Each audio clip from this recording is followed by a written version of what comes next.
roll call, please. Start with myself. Clerk Cody here, Union Township, Isabella County, Michigan. Supervisor Milky, Here, Brian Milky, Union Township, Michigan, Isabella County. Treasurer Rice, Here, Union Township, Isabella County, Michigan. Did I miss something? No. Okay. Sorry. thanks. Trustee Elk, Here, Isabella County, Michigan. Union Township. I'm sorry, Union Township, Isabella County, Michigan. That's right. Trustee She Bills, keeps us in order. County Lee Bills, Union Township, Isabella County, Michigan. Trustee Thering, Here, James Thering, Union Township, Isabella County, Michigan. Trustee Brown, Here, Jeff Brown, Union Township, Isabella County, Michigan. all board members are present. All right, with that, we have a large agenda before us. Would I entertain any motions to approve our agenda? I'll make a motion. Second. Okay. Okay. Discussion, Somebody right? want, okay. I didn't, I can't find where to can I raise my hand? Oh, I was asking for discussion. Oh, I heard a motion by Bill, support by Brown. Brown. Discussion? Me. There we go. Yes, Treasurer Rice? At the end of last meeting, I had asked for the salary compensation for Lisa to be put on this meeting. I know it's a really long meeting, but I would like just kind of a quick, to add it on quick for a quick discussion kind of thing. Are you suggesting If possible. at the end of the agenda for that? Before the budget, the 2021 budget, but, Okay. right? Is there other, I know this was something that the trustees expressed support for in our last meeting. Is there objection to that?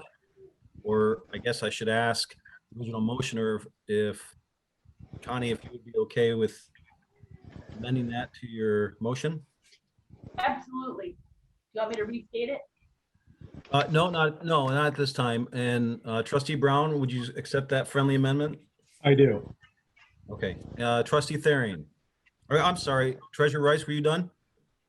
Yeah, it's just a matter of where in the meeting we need to put it is all, which we'll discuss that when it gets amended, but It would, I think it needs to go before H. correct, Okay, I'm fine with which that. is It would become yeah. 8. Okay, make it H. Perfect. Okay. Trustee Thering? I was wondering if we couldn't make an adjustment in the new business to switch a new business item I with B and B with I. B is to approve the meeting schedule. If we just flip flop those, Right. so I would become B and B would become I. And just for clarification, So Mr. Crawford. For Mr. Crawford. Yep. and the idea behind that, I'm assuming, is so that Mr. Crawford doesn't have to wait through the entire meeting to have his opportunity to come before the board. Yes, that is the idea. Thank you. Trustee Bills, is that something you would be open to with your motion? Absolutely. Amen. Trustee Brown, would you take that amendment? Absolutely. Do I see any other hands? No further discussion. So the motion, just to be clear, is to accept the agenda as presented with 2 modifications. Moving item, or I'm sorry, adding item 8, which is compensation for our clerk, and moving everything else down, and then swapping items, help me out, James, swapping items, B for I and I for B. and I would be J now, but yes. Okay, That is the motion that is on the floor, if I got that correct. All right. Clerk Cody, would you be willing to roll call or vote on this? I'm trying to write everything down real quick. Okay, ready? Supervisor Milky, Yes. Trustee Hauk, Yes. Treasurer Rice, Yes. Trustee Brown, Yes. Trustee Thering, yes. Trustee Bells, Yes. Clerk Cody, yes.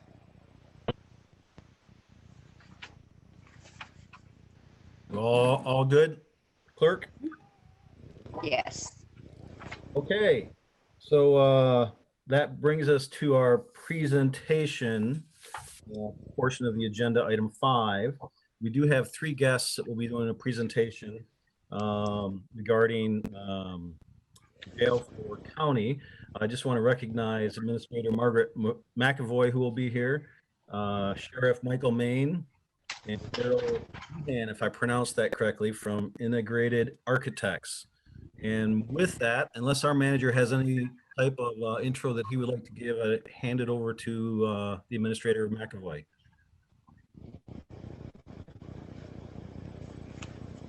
Mark, you muted. Thank you. Sorry about that. I'm in the process of making sure all the team from the county video is activated and that they're unmuted. So give me just a second. Mr. Gunder, Oh, I missed some names. and there Yeah, we got a lot of them. should be 6. My apologies to those that I didn't name. Yes. And so we have all the presenters on in now and unmuted. And Margaret, I'll turn it over to you. Thank you. Thank you very much. First of all, I would like to thank our Supervisor Milky, and it's lovely to see you again. So congratulations. We're happy to have you back and working with us again as a partner. So thank you very much. Congratulations. Thank you. I want to thank all of the trustees for allowing us to come give you this presentation tonight, and for Mark Stilldryer for making this happen for us. I do know that you have a very lengthy schedule, and I appreciate that. We all have lengthy schedules, the last meeting of the year, don't we? So we're going to respect the request for Mark to keep the conversation at 10 minutes so that you can move on with your presentation. And we do respect that. I will tell you that our team who is going to be addressing you this evening is Sheriff Mike Main, Daryl DeHaan from Integrated Architect, along with Scott Vinn, although I think Daryl is going to do most of the heavy lifting. Rob Conley from Clark Construction, which is our construction management company. And Troy Gunder from Row Engineering will be available if we need to get the expert engineer on the discussion. So we are intending to give you, as I said, a brief overview, kind of a 32,000 foot look. We don't have all the particulars worked out, but we feel as a good neighbor, we want you to know kind of what direction we're going in and how the process is moving along. So again, thank you very much for your time. So this evening, we're going to start our presentation with Sheriff Main, who is going to explain to you why we believe we need a new jail and sheriff office. Sheriff Main. Thanks, Margaret. Hi, everybody. I really wish I had been sitting in front of you and had easels set up and show you all kinds of cool stuff, but 2020 is 2020, and I'll leave it at that. So just a real quick recap, and I'll keep it short. And some of the may have been on some of the tours. They may have been through some of the stuff with Council of Government in our current structure. I know one of your trustees does some work inside the jail for us, so he's very familiar with it. But the building was built in '59. It was added on in '89, '96, and '99 to an approximate bed space of 202 that we currently have, which is about an 80+% dormitory.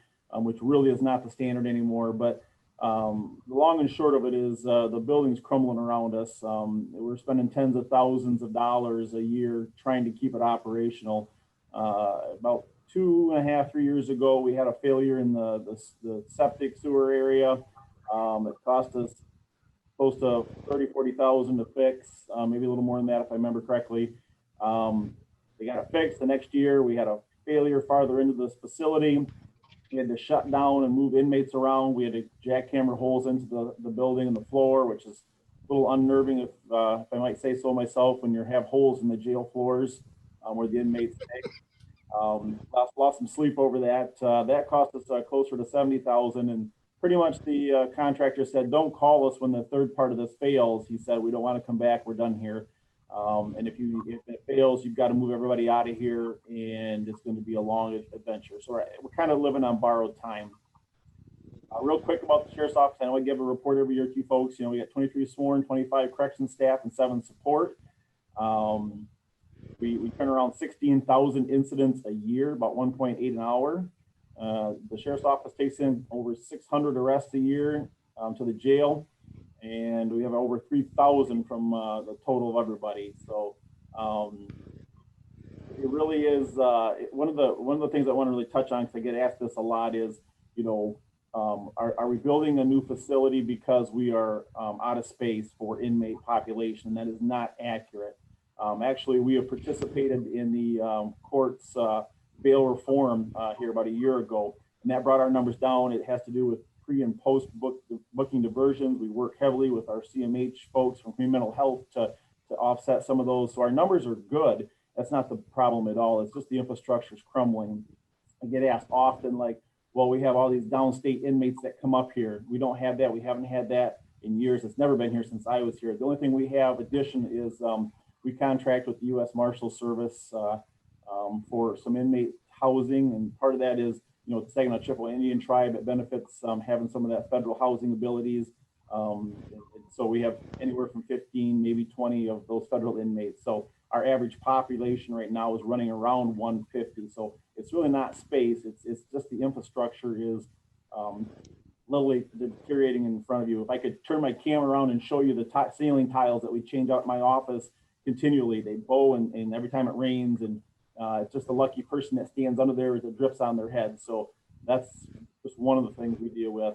I was really hoping to get a lot of tours in this year. Obviously 2020 didn't let that happen. If things starting to straighten up in our world, I would be more than happy to invite the board at any point in time, individually or as a group or whatever we can do. You wanted to come through and walk through and take a good look, because you really just can't get the grasp of it until you see it firsthand of kind of what's going on here. So that's it in a nutshell. Thank you, Sheriff. You know, we had a study done a number of years back on the downtown campus, which is where the sheriff's office jail is, the trial court building, and the county building. And that was a very deep dive study. It took about a year. And the recommendation that came back from that was that certainly A, we need to build a new jail and office, which we knew, a sheriff's office, and B, we didn't have enough property downtown to build that. So we're landlocked there. I think we've been a good neighbor in Mount Pleasant, and we want to be a good neighbor in Union Township with a new facility. So that's really one of the main reasons we're here today, is to hopefully answer questions for you and give you a brief overview.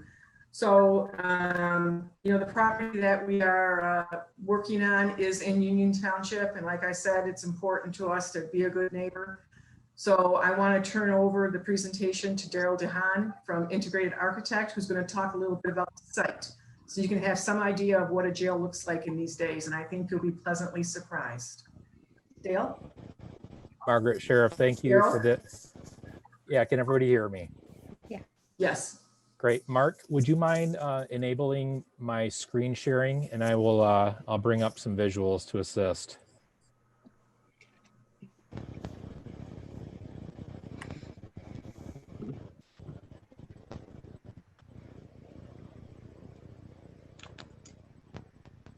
You're muted, Mark. You should be able to activate that now. Great. Is everybody able to see? You should be looking at a very high aerial. Yeah. Great. Well, good evening, trustees, staff. Thank you again for your time. I'm going to give the quick 32,000 foot overview that Margaret described. As she mentioned, our project site is located at the intersection of Remus Road and Somerton. It's about a 36-acre site. It's largely an agricultural site, fairly flat.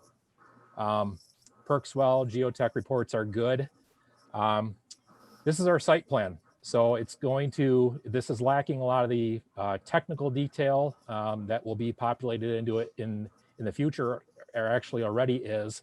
But I just wanted to give a quick overview of the site. So our building here of about 64,000 square feet, shown in beige, is located around 600 feet off of Remus Road and around 700 feet off of Somerton, just to give you a sense of the siting of the building on this fairly large parcel. So that was done for a couple of reasons. One reason was to give ourselves a little bit of a buffer from Remus and Somerton. You can see it's a kind of equidistant spaced from each road.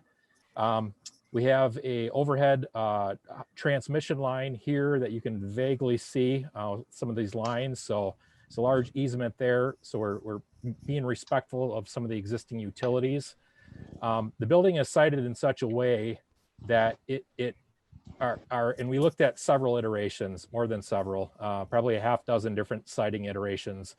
And this is the one that we arrived at that we felt was the most respectful to the neighbors, to the existing roadways, being mindful of to the south and to the west. We have kind of a heavily wooded area. So it's for those reasons that we sited the building this way. And I'm going to jump into a floor plan real quick after this, but generally speaking, our pod for inmate housing is this square located kind of nestled back around what we kind of call the liner of the building. So this liner consists of sheriff functions, of administrative functions. It really contains the entry node from which the public would enter the site off of Somerton. We have a public parking area here, a staff parking area, and a separate entry on the Remus side. So it's the plan that staff circulation, vehicular circulation, would happen off of this roadway off Remus. We have a sally port down here on the south end. So largely the movements vehicularly around the site from the sheriff and his team is happening off of Remus, and it's kind of nestled in this back corner of the site. We're mindful of the fact that we have some neighboring residential parcels around us. It's for those reasons that we are proposing some buffering, some berming, some natural landscape berming that would just generally pushing the earth up and perhaps providing some vegetation on it, to just be mindful of our neighbors for vehicular movements, from lights from vehicles, etc.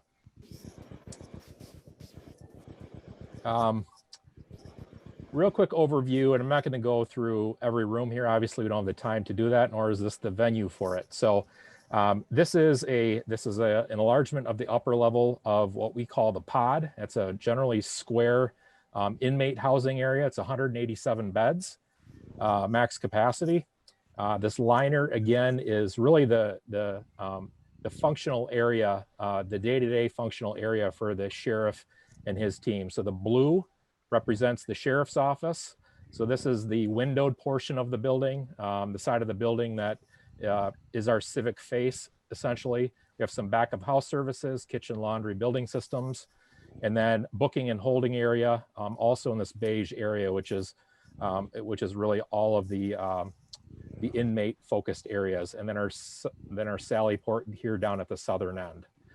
This is windowless, I'll note that, along this portion here, as is the pod for inmate housing.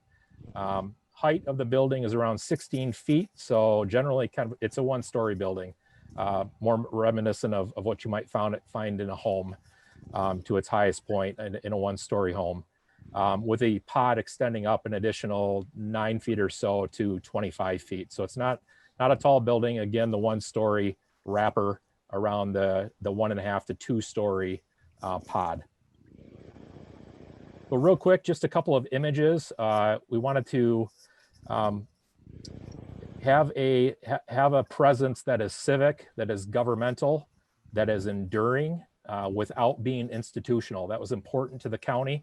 It's important to the sheriff. And this is one that you'll see, this would be the public entry here. So again, very, very civic in nature. Our proposed materials would be a combination of brick and metal. So again, durable, maintainable, long-lasting materials. You'd see here in the background, this is what you'd see projecting above, and we're kind of up in the air. So it's really not seen in this kind of a vantage point, but we wanted to show what that's looking like from Remus and Somerton. This would be the sheriff's portion here, where you see the windows. So again, a combination of opaque and transparent, civic, governmental, and enduring. Then again, just a close up of that public entry. So this would be where the public would enter, fairly transparent lobby. Again, sheriff's offices to this side, holding cell functions, and just kind of the day-to-day operations of inmates on this side. So again, just trying to keep this short and sweet. I think our time is probably at around 10 minutes. We are certainly would like to entertain any questions that you might have for the team. And once again, just appreciate your time. So I would like just to say something briefly. You know, the site obviously is over 30 acres. The purpose of that was to be prepared for in the future if we needed to site anything else there. You know, our courthouse is in beautiful shape. It's 20 years old, but it looks brand new, I think, inside and outside, and mechanically it's been very well maintained. The county building is a little tired, and eventually we might be looking at some options there. So we have enough land if we need to put more of those two operations out there down the road. You know, we're looking to build a facility here that will last us for decades and decades.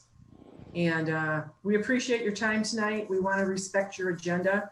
So it was a very broad overview, but we wanted to do that, and we would hopefully be invited back sometime in the near future and give you more detailed information.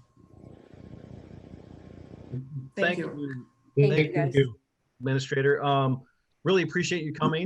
We'd love to have you back. So let's Thank you. do those discussions, and it's really nice to have this presentation, have a better feel than I had prior to this meeting. So Yeah. Awesome.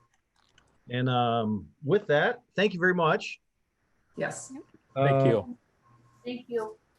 Thank you for having us. We appreciate it very much. Thank you. Thank you, guys. guys. you. Thank Good you, night. Mike. Thanks, everyone. Thank you. Thank you. Happy holidays. You too. All right, with that, we have no public hearings tonight, so we'll move to agenda item 7. This is public comment, which is restricted to 3 minutes regarding items on this agenda. Supervisor Milky, Yes, they did ask if we had any questions. Did anybody have any questions for them? I just had one. I don't know. I think they all left. They're gone. well, why don't we forward any questions to our manager? I just knew with time they were being sensitive to it, and I wanted to keep us moving. So my apologies, Trustee Bills. Yeah, I didn't raise I my actually hand. looked for hands and I didn't see any, so my apologies. You forgive me, Connie? Yes, sir. I did not raise my hand, and I was trying to. All right.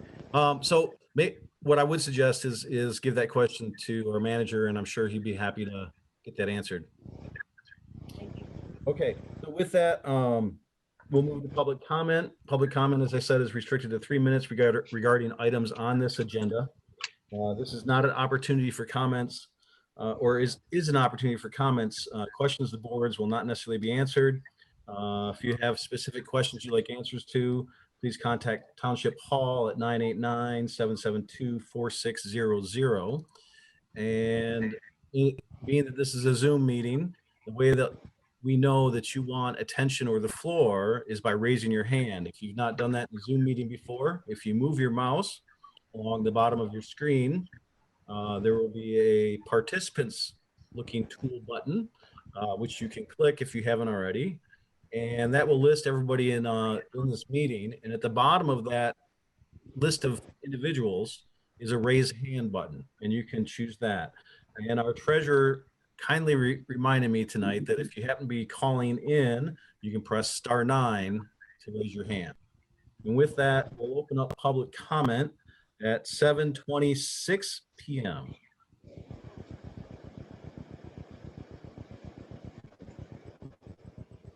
And I might add, I see we have one. I might add that you state your name and address for the record. So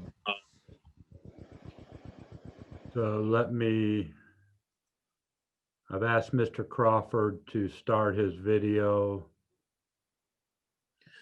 And he is unmuted. Mr. Crawford, can I interrupt you briefly? Sure. We have an agenda item dedicated to you, and you're welcome to speak now, but we'll give you ample opportunity, and so you can do both if you'd like. But I had intended that you would be able to address us directly during that agenda item. Okay. I'll leave that. That's fine if we can do it then, that's fine with me. Yes. Yep. And that way you're not gonna be limited to your 3 minutes either. Okay. Okay, great. Awesome. Thank you. Yes, you're welcome. Commissioner Horton.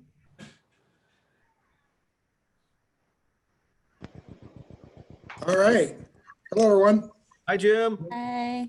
Just real quick, thank you for being kind to the county administration staff and everyone. As you know, that's going to be our big project for the next, I guess, 42 at least for the building side of it. So that's what the county is looking at for 2021 and 2022 and beyond. Another real quick, I just have to say how my condolences and my appreciation to Chairman George Green for all he's done for the county. Last night was his last official board meeting. So we are going to go into 2021 with a new member, Terry Hutchinson from, I believe he's from the Beale City area. He has quite a bit of history. He was on the Beale City School Board. I believe he was president for a number of years. So he's also a fine member of our community. He's going to add a lot to our board, I believe. So I see some new faces there. Some of you I know. I think pretty much everyone at one time or another. Again, this is kind of an interesting thing. I'm in my out of town right now in a different location in Mount Pleasant. But again, compliment to your board, and I'm looking forward for the county and Union Township to work together. Myself and Tobin Hope will probably be also heavily involved with the jail and everything too. So any questions that you have, I'll be coming to your meetings, obviously, because I represent Union Township. And again, I really like the makeup of your board. I think you're going to do well. And I look forward to working with you. And again, if you have any questions, obviously, you told Mark to go through Margaret, and I think that's the best. You and I got to sit there and meet. I know we used to see each other downtown, but nowadays it's hard to do that. And our kids are grown, so we don't get to see each other at track meets anymore. And Bill, I'm envious of that little deer thing you had behind you there. And I didn't get to see too many, even though I sat out all day opening day. So I'm going to let you guys go. I know you have a busy meeting. Again, just to compliment you, and I look forward to 2021 and beyond with you folks. I think it's going to be a good community we're going to have together. So thank you. Thank you, Jim. Thanks, Jim. Thank you, Commissioner. Looking for hands from the public. Give it just a little bit of time.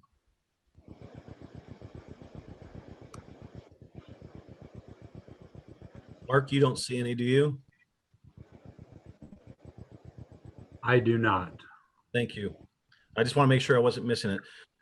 Seeing no other public wishing to address the board, we'll close public comment at 7:30 p.m. With that, we move to item 8 on our agenda, reports and board's comments.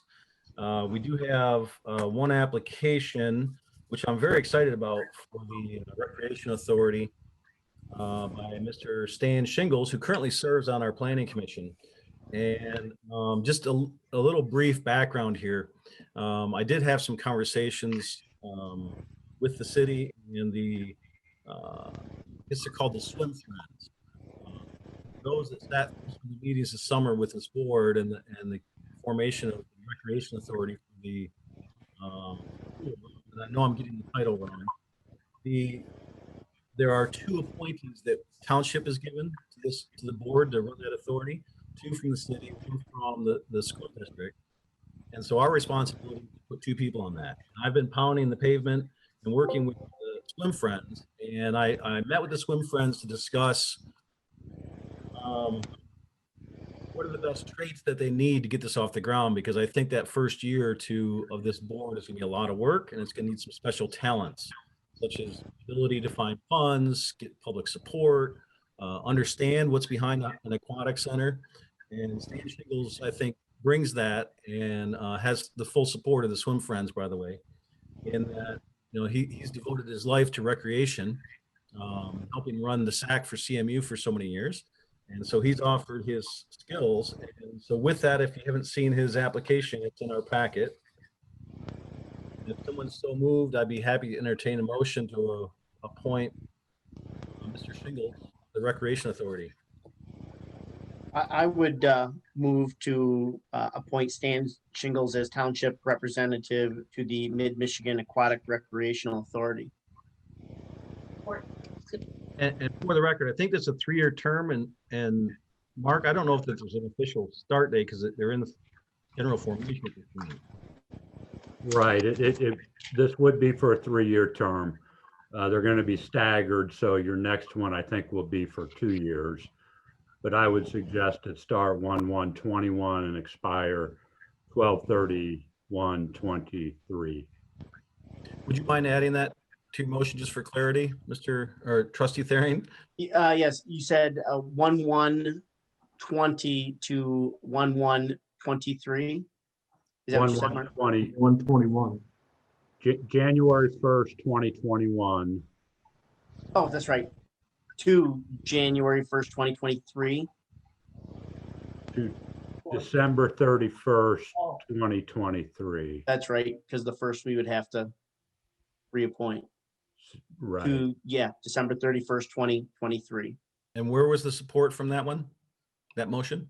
Bill, Do you accept that amendment? yes, sir.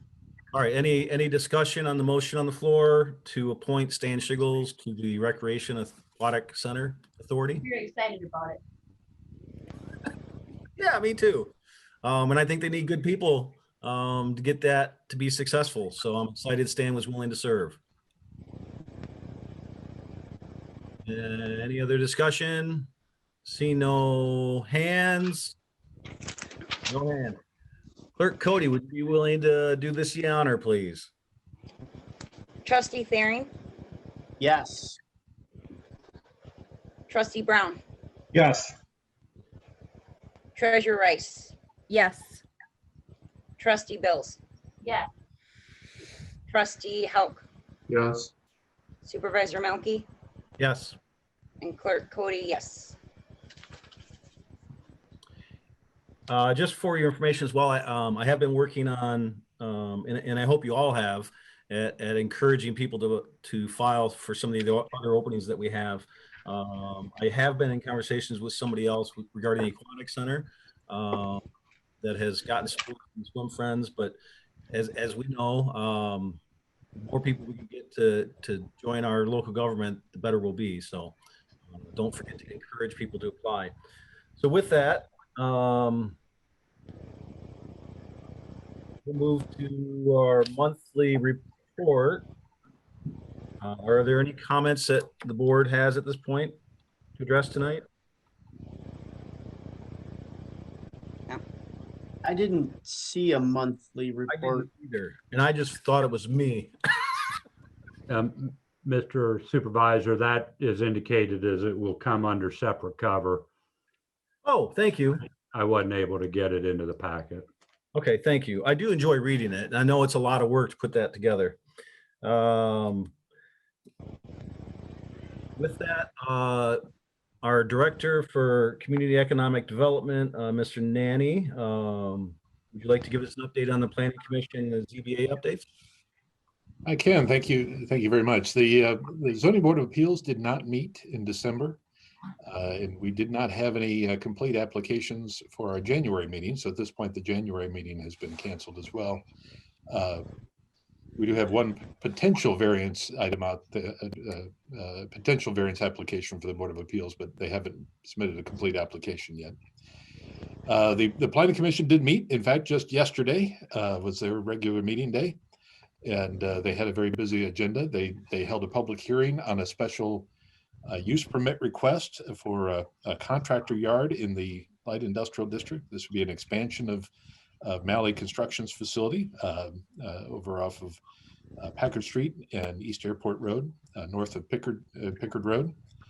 And after the hearing, they did take action. They made a recommendation for approval of that special use permit. So you will be seeing that on your agenda for a final action at an upcoming meeting.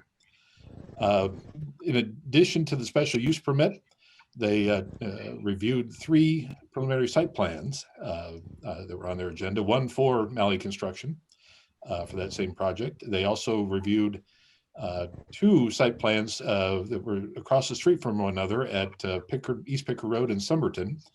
On the south side of the road, Consumers Energy is reconstructing what they call their City Gate facility. This is part of their natural gas distribution system that covers a large area of the Mount Pleasant area, Union Township area region. This facility is directly next door to the Baymont Inn. And just about everything you see above ground, if you go by there, will be replaced, rebuilt in some way. It is a substantial project. They are making some very nice improvements on an aesthetic side, including replacing the existing fencing with some ornamental fencing on two sides, and doing some landscape work and doing some other improvements to access. So overall, it's going to be a very nice, visually, it's going to be a very nice project. And obviously it's going to be good for the community to have that infrastructure upgraded. The preliminary site plan was approved. They'll be coming back with a final site plan with all the details in place. And then on the north side, another interesting project, an existing business in the community, Big Coffee franchise, is going to be putting in a new type of Big Coffee. They call it B Cubed, and it's a modular building. It's a building built off-site, brought to the site. It's kind of a unique design. If you do a Google search for B Cubed in Big B, you'll see some examples of that in other areas of the state. There are a few of them. And they are proposing to go in the east parking lot of the former Mid-Michigan College site on the north side of East Pickard Road. They also received a preliminary site plan approval and will be coming back with their final plans probably in January, I suspect, but very soon. They're excited about getting going on the project. And this is a second location in the area for an existing franchisee who currently has the Big Coffee location on Bluegrass Road. Any questions for the director? I have one. Connie? I was just curious on that consumers, are they gonna be modified? Is there an enlargement of the sidewalk here, or is that gonna stay the same? I think I appreciate you asking that.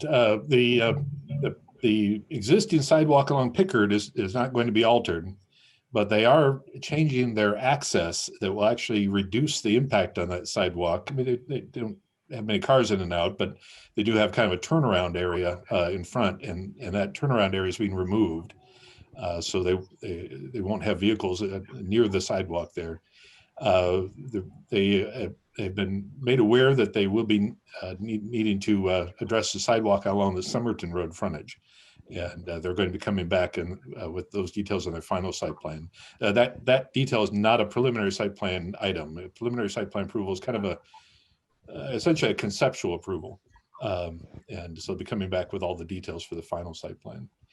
But I do appreciate, actually, I did neglect one item. The Planning Commission also had a request for, related to sidewalks, request for restoration of the temporary relief for a site on Remus Road. And in looking at that, the staff recognized that there were actually two sites on Remus that had the same problem. And so both of them were put on the agenda. The one was, as I said, was a request from the property owner. The issue is that both of these lots are corner lots. The property owners, business owners had site plan approvals for several years ago. They initially had relief from sidewalks. In 2018, they were given direction that that relief had been removed and they would need to construct the sidewalks. The one business owner that formally made this request proceeded with that process, had hired a contractor, had plans together, paid the contractor, and they had to get MDOT approval for the work within the MDOT right-of-way along Remus Road. And unfortunately, the MDOT came back with some pretty onerous additional requirements, including requirements for off-site improvements beyond the property that raised the cost of the project significantly. And as I said, also required them to be doing work on land that they don't control. So he had requested relief to essentially be put back in that temporary relief in part for that reason. The other site actually has the same problem with the additional factor that the off-site property is actually not even in the township, and that it's on the other side of Bradley Street. So the Planning Commission did look at that issue. They ultimately did decide to allow the restoration of the temporary relief for these two properties, and they are going to have a conversation. There's a plan for a joint meeting with the Sidewalk Committee in January, and so this will be a topic of discussion at that point. Planning Commission did make it clear to the business owner that that the issue could be reevaluated in the future, but they did grant the relief for the time being. Any other questions for our director? I would just like to comment that they have had 2 years to do that, and they're just doing that right now, which is really pushing it, in my opinion.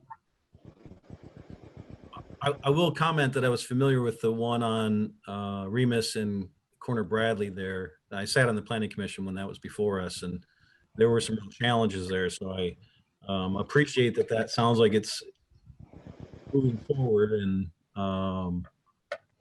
that what's right is being addressed, because I'd be frustrated to improve property that wasn't mine. You got that right. But I am also, I want to lift up that some of the other stuff that you're talking about in the East District of Pickard, that's some exciting news. So thank you. Seeing no other hands, we will move on to board member reports, and I'll I'll start with Trustee Bills, and I know we haven't done full assignments yet for all of our members, but I'll ask Trustee Bills if she has a board member report. No, I don't. All right, Trustee Brown. I have not been assigned, so no report at this time. Trustee Hauk. Yeah, just a couple of things. I don't know if anybody's been around Isabella Road in Bluegrass, but the traffic light is up. I talked to Pat Gaffney yesterday at the Road Commission. He said that they're waiting for a controller for the traffic light, and they hope to have it functional by next week. If not, he said it should be functional by the beginning of the year. I also asked him about Isabella, Broomfield and Lincoln, asked him how easements were going there. And he said he's got some work to do on easements there. So he's going to work on those after the first of the year for the Lincoln and Broomfield Road project. Yay. For the new people, that's the south end of Broomfield, or I'm sorry, the south end of Lincoln. Mm-hmm. I'm pretty familiar with that area. Yeah, he needs to talk to you. So Are you good, Bill? Yep. Treasurer Rice. Let's see. I haven't had any meetings, but we have had taxes and stuff go out.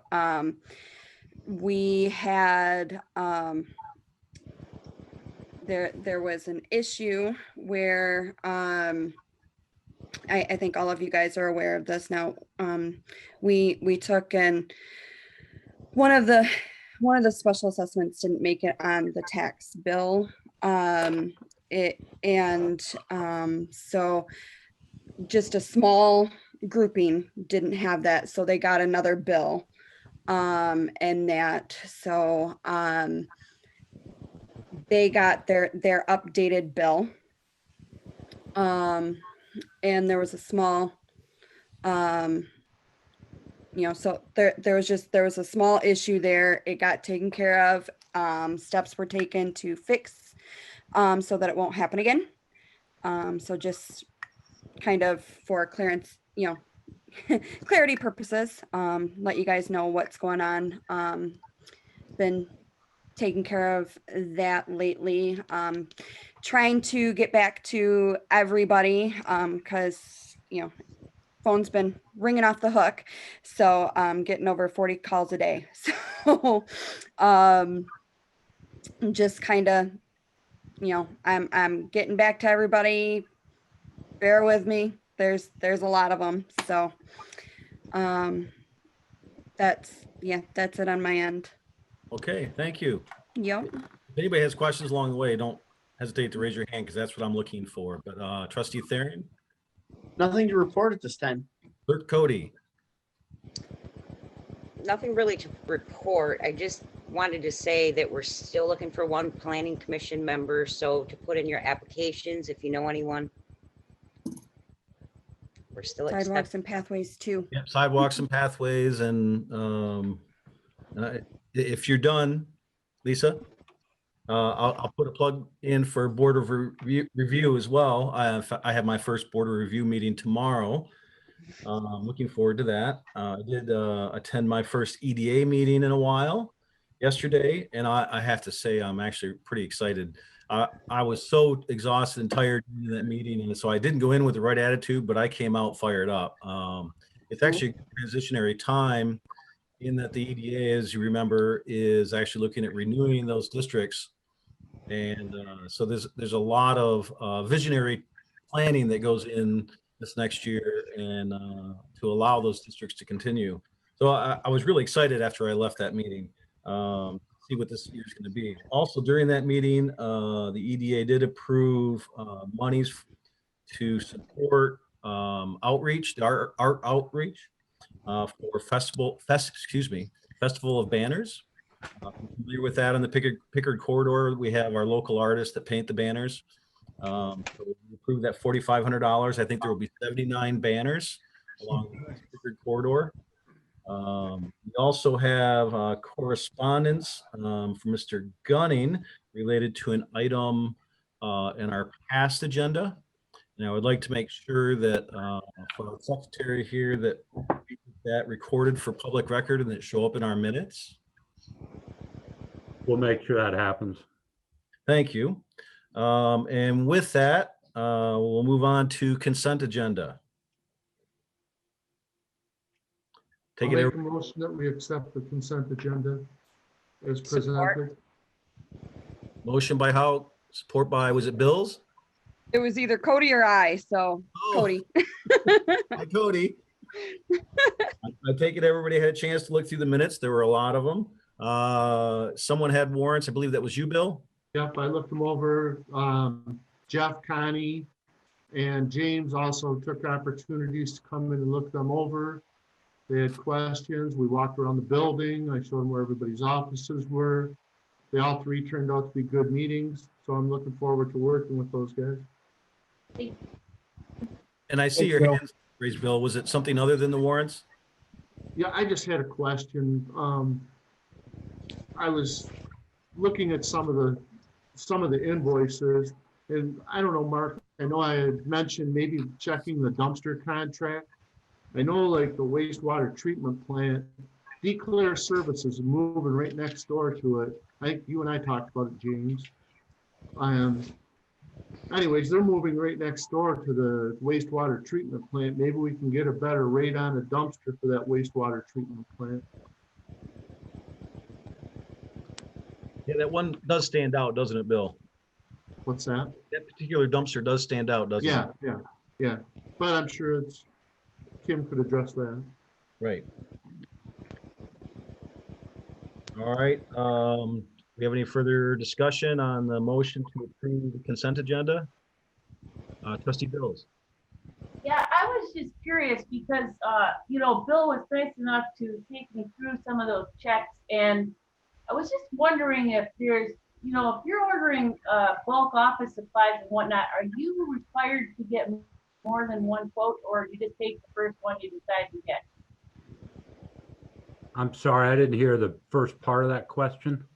When ordering supplies, do you get more than one price, or you just take whatever you find? We have a contract or a relationship with, I want to say it's DBI or DBI, yep. DBI. So we get corporate pricing. We don't go out and bid every time we buy 100 pens. You might want to address what you were talking about, Connie, so they know. Well, I saw a check for $136 for 6 boxes of gloves. And I can buy 2 cases of boxes for that price. And I know it's COVID and the prices have gone up. There's no way they're $25 a box. That's all. It just caught my eye and I was shocked. I wouldn't speak to that. The $136 wouldn't trigger anything in my review. I'd have to look at that. Which I'm happy to do, but. No, I mean, it's just that was a temporary item for election purposes, but I was just curious because it just was, overpriced. But if it was for election information or use, Lisa might be able to speak to that. That was a Staples order, and that was actually state pricing, and it's being refunded by the state or reimbursed by the state. We pay for it and then they reimburse us, but we had to go through Staples for that specific thing because it was a specific Staples kind of thing. Got it. That makes sense. And I had to order from Staples. That was the company we chose. So as taxpayers to the state of Michigan, that's where we should complain, right? Yeah. All right, any further discussion on the motion to approve the consent agenda? Being none, Clerk Cody, would you do the honor? Trustee Brown, Yes. Treasurer Rice, Yes. Trustee Bills, Yes. Trustee Thering, Yes. Clerk Cody, yes. Supervisor Mackey, Yes. and Trustee Howe. Yes. All yes. All right, we did rearrange the agenda a little bit. I didn't get a chance to take notes. We got I beat. did. So if I get out of order here, you got to help me out. We moved Mr. Crawford up to B down to what is now J, right? And I. Correct. Okay, A is still the same. A is still the same. Yep. So, I just want to make sure I have the order. Thank you. yep. So with that, we do have a discussion regarding the airport management agreement that's before us. And I believe we also have a guest with us who I'm actually excited to see. And with that, if the manager would like to take us from here, I'd appreciate it. Thank you. And so we have an item before you today. It's a cooperative arrangement with several partners. But before I get into that, I just wanted to take an opportunity to introduce, particularly to the new board members, Miss Nancy Ridley, the city manager for the city of Mount Pleasant. We do a lot of work with the city. I don't know if you all know Nancy, but I'll just go around and you could maybe wave. And in my top left corner is Dr. Connie Bills, recently elected trustee member. And then right below her is trustee Mr. Jeff Brown, elected in November. And then over to my right in the middle of the screen is trustee James Thering, recently elected. So I just wanted to create that opportunity before we got into the agenda item. Thank you. It's nice to put names and faces together. So with that, I'll just speak to this item for a moment. What you're being asked to consider is approval of the airport joint operations and management agreement with the city, the county, Mid-Michigan Development Corporation, and the Saginaw Chippewa Indian Tribe. The city of Mount Pleasant has owned this airport. I'm going to turn my volume down because I think I'm getting some feedback. The city's owned this airport and operated it since about 1940. It started out as a recreational airport and then evolved into what we see today as Mid-Michigan's connection for local and national clientele. There's up to 500 jets and corporate aircraft that utilize that facility every year. It's a pretty significant contribution to the local economy. They had an economic impact study done 2 years ago, maybe $7.3 million. And a couple years ago, an initiative was undertaken to, with the city leadership, to explore how the community can ensure the future sustainability of that community asset. It really is an important community asset. And the result of those discussions is the agreement that is in front of you tonight. The agreement provides for the creation of a management and operations board. The board would set policy, provide input on the oversight of the airport and operations, and would develop and recommend budgets to the city manager. The board would be composed of senior administrators or managers of each of the appointing governing bodies. The city would continue to own the airport. They'd be the sole owner. All the personnel would continue to be city employees. This agreement does not create a separate standalone legal entity. It could not sue or be sued, nor could it contemplate levying any type of levy. The administration, myself and my team, recommends that the board approve this agreement because it's likely to increase state and federal funding opportunities, which would help in continuing to pursue clientele and create potentials for additional expanded services. You know, think of internet shipping or aeronautics type of training activities. And particularly from the township's perspective, approval of this agreement, I think, advances many of the goals that you have outlined in your goals and ends policies.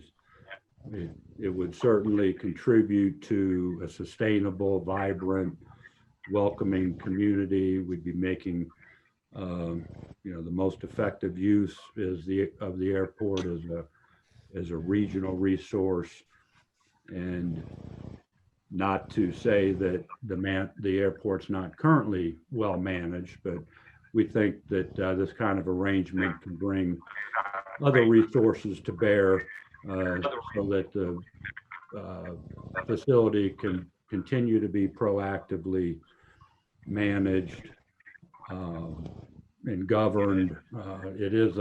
It supplies services to the entire region. I think it should be a source of community pride and can serve as a focal point for the community. And of course, having a vibrant municipal airport would certainly serve the economic development programs that a variety of communities offer in the region, whether it's the city, the township, Mid-Michigan Development Corp, tribe. And so it would, we think, can help with the expansion on all that related economic development activity. And you get all that for an annual contribution on the behalf of the township for $10,000. Each of the funding partners is contributing money to the airport under this agreement if approved. We have had, the township has had money approved as part of their last two budgets as we've been working on this agreement. We weren't sure when it would actually come to fruition and to be able to bring it in front of the board.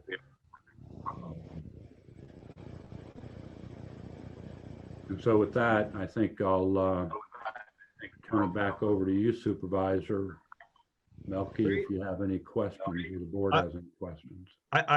Before I entertain discussion or questions, I would like to comment, and I want to direct this at Manager very briefly. She knows we worked on this years ago, and I'm so excited to see this become at least a step forward in what we had envisioned years ago in supporting the city, because it's really supporting our whole community. So this is exciting to see. This goes back at least to late, 2013, Supervisor Allwood and myself, and trying to find ways. I think we had our first concept discussions at that time, but we seriously started working on it in about 2015 and 2016. And it wasn't that it was that difficult to do, it's just other priorities took precedence, so it kept getting backburnered. But we, like you, are excited to finally get to this point and look forward to bringing it to closure, hopefully. Yeah, so thanks for working with the township again. So with that, I'll open it up to trustees. If you have questions or motion. Clerk Cody. I'll make a motion to approve an airport joint operations and management agreement with the city of Mount Pleasant, Isabella County, Mid-Michigan Development Corporation, and the Saginaw Chippewa Indian Tribe. I support that. I heard Treasurer Rice first. Is that okay? That works for me. Okay. We have a motion on the floor. Support, further discussion. Trustee Houck, I see your hand. Yes, I wonder if on that motion, should we put a dollar amount on that? Should we put the dollar amount in there, Mark? I would not, Okay, only because, yeah, it's part of your budget. okay, I just didn't know. So if we you'll had to put that in there. You'll appropriate those funds when you approve your budget. Okay. Looking for any other comments? Hands? We have a motion on the floor to approve airport joint operations and management agreement with the city of Mount Pleasant, Isabella County, Mid-Michigan Development, and the Saginaw Chippewa Indian Tribe. See no further discussion. Clerk Cody, would you do us the honor, please?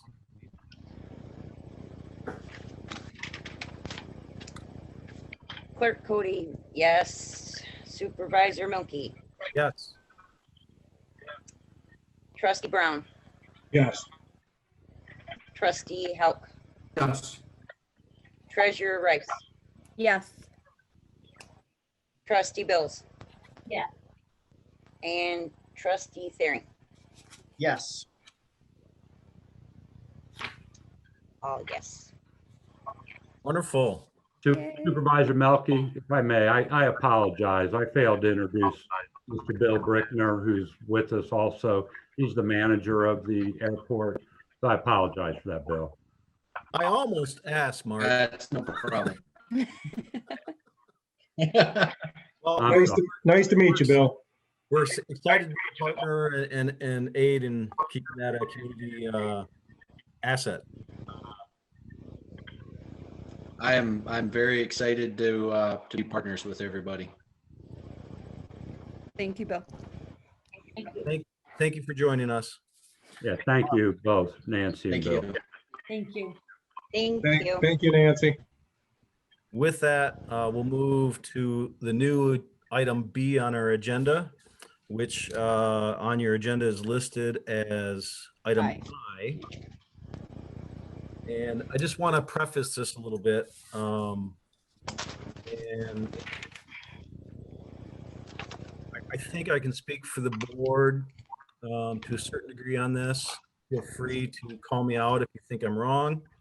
But we wanted to make sure that Mr. Crawford had a fair opportunity to be heard. And so we wanted to make sure that we did this in a formal process. And so I just want to explain on how we're going to try to approach this so that you understand how it's going to work. But we're going to, Mr. Crawford, we're going to ask you to take the floor and take the time that you need to address whatever you feel you need to address. And then we'll invite our manager to provide any comments if he has any at that time. We'll allow the board to take time to ask questions of our manager, Mr. Crawford. And then we'll move ultimately into board deliberation. Once we get into deliberation, then that's when really the comment period for our manager, Mr. Crawford, is done, with the exception of if we end up with additional questions where you'd like to bring someone forward to provide an answer, then we can request that. Is that clear? Yes. Okay. So with that, Mr. Crawford, we received your letter, and I believe all the board members have had an opportunity to read that. And I'm glad you took the opportunity to come here tonight. Wish we could meet in person, but obviously this year's a little unusual. But I'll give the floor to you. Okay. Well, thank you. I appreciate the time to speak to you guys and your consideration for the matter. I just have a few things you all have received and read through the letter. A few things I wanted to touch on. In the manager's background information that was put on this little packet I have, in the second paragraph, there's a statement on there that is not correct. That it states that in early July that myself had talked to the payroll department and told them to stop all payments. That is not what was discussed on the phone conversation with the finance director. It was to not do anything with the default payments till I could get more information. I never told anybody to stop payments on the rest of the stuff. And that also, that section there is not really relevant to what I'm asking for. I'm asking for December, when payroll stopped the payments till the end of June, the tax penalty that I'm going to incur from that, anything after the June, which is July till when it matured in September, I'm not asking for the tax penalty I'm going to take on that. Part of the reason that I didn't get back with the finance department on what my options were, it took 4 months after the meeting I had with the township manager, July 25th, I was told that he would look into it and get back with me. It took 4 months. It took 2 emails and a phone message to get a response to another meeting that didn't happen until November 23rd.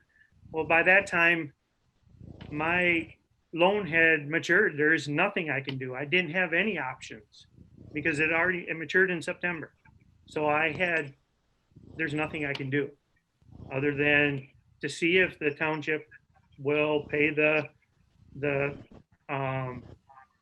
tax penalty that I'm going to get when they send me the text from MERS or Luris.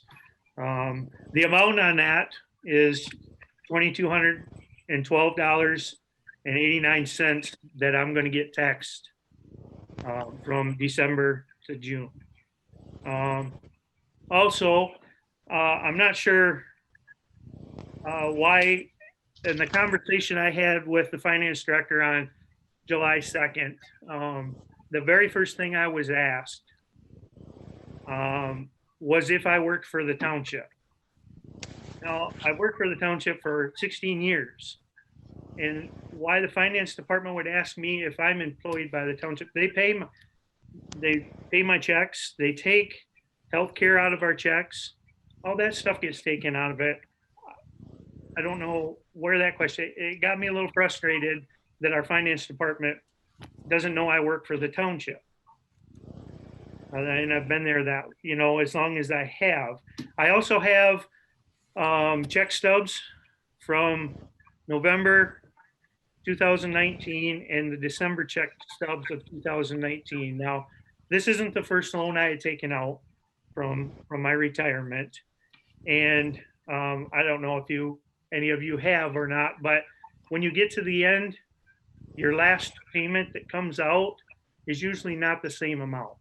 So in this case, I had taken out a 5-year loan and the payment came out bi-weekly every 2 weeks.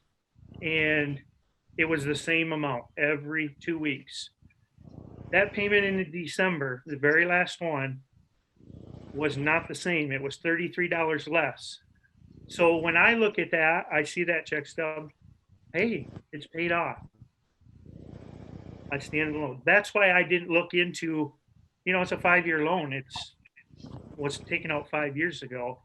Should I have looked into it? Maybe, but I saw that lesser amount and I thought, okay, it's paid off until July when I get a phone call saying I'm in default on it, which I had no idea of. And by the time I was given an answer on options or anything in November, it's already matured. So I guess what I'm asking is the township, if they will pay the tax on that when I get hit with it after the first of the year. Thank you. Thank you. Would you mind hanging on, Mr. Crawford? Sure.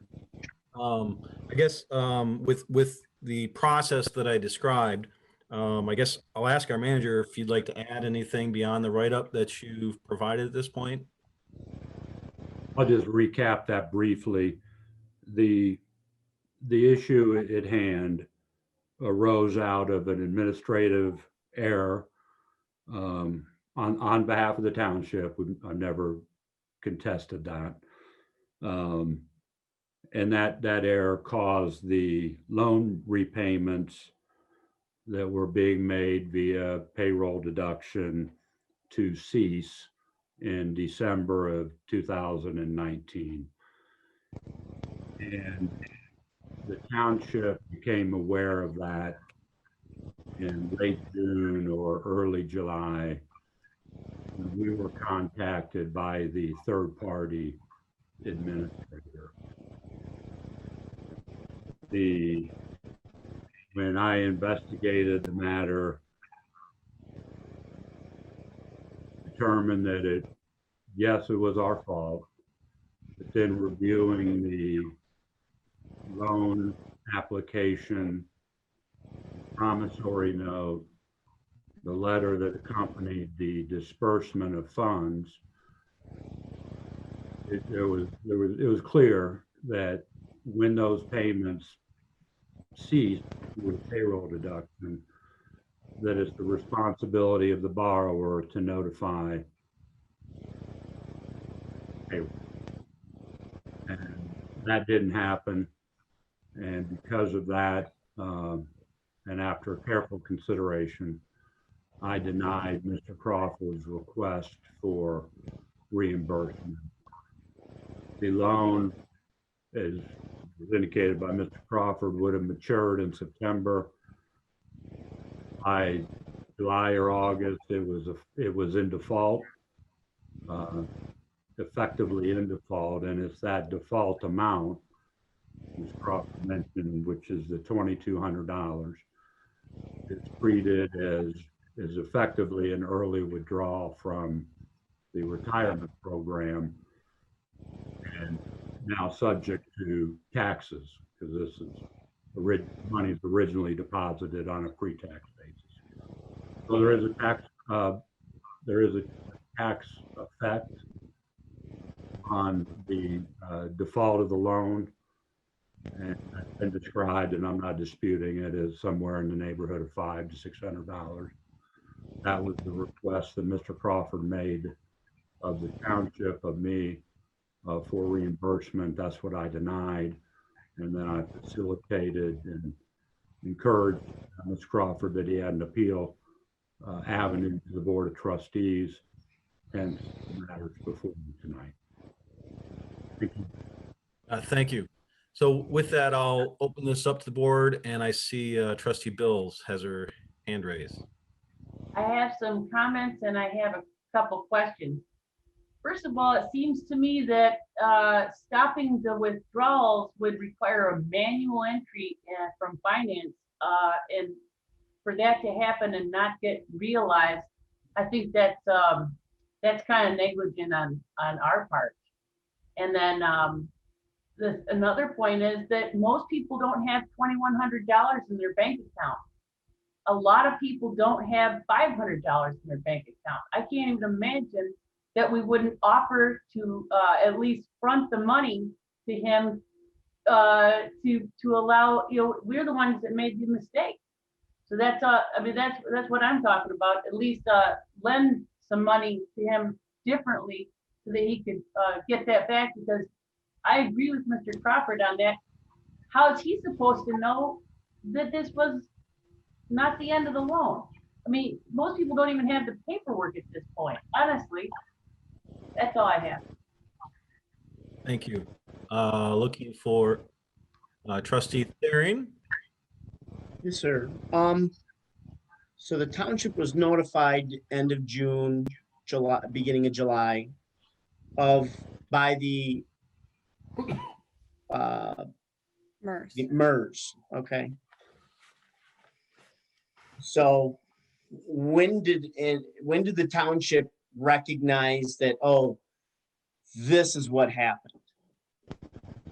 I'm not sure if this is for Sherry or Mark. I guess I'll go through you, Mark. When did the township say, hey, you know what? Okay, we're looking into it, and this is the date that we realize that this is why this happened? Shortly after we were notified by Alaris, who's the third-party administrator for MERS, that's when we became aware of it. That's when we began looking into what caused the, what are they talking about? And it finally took a couple of days to figure that out. And then I believe that there was an outreach made by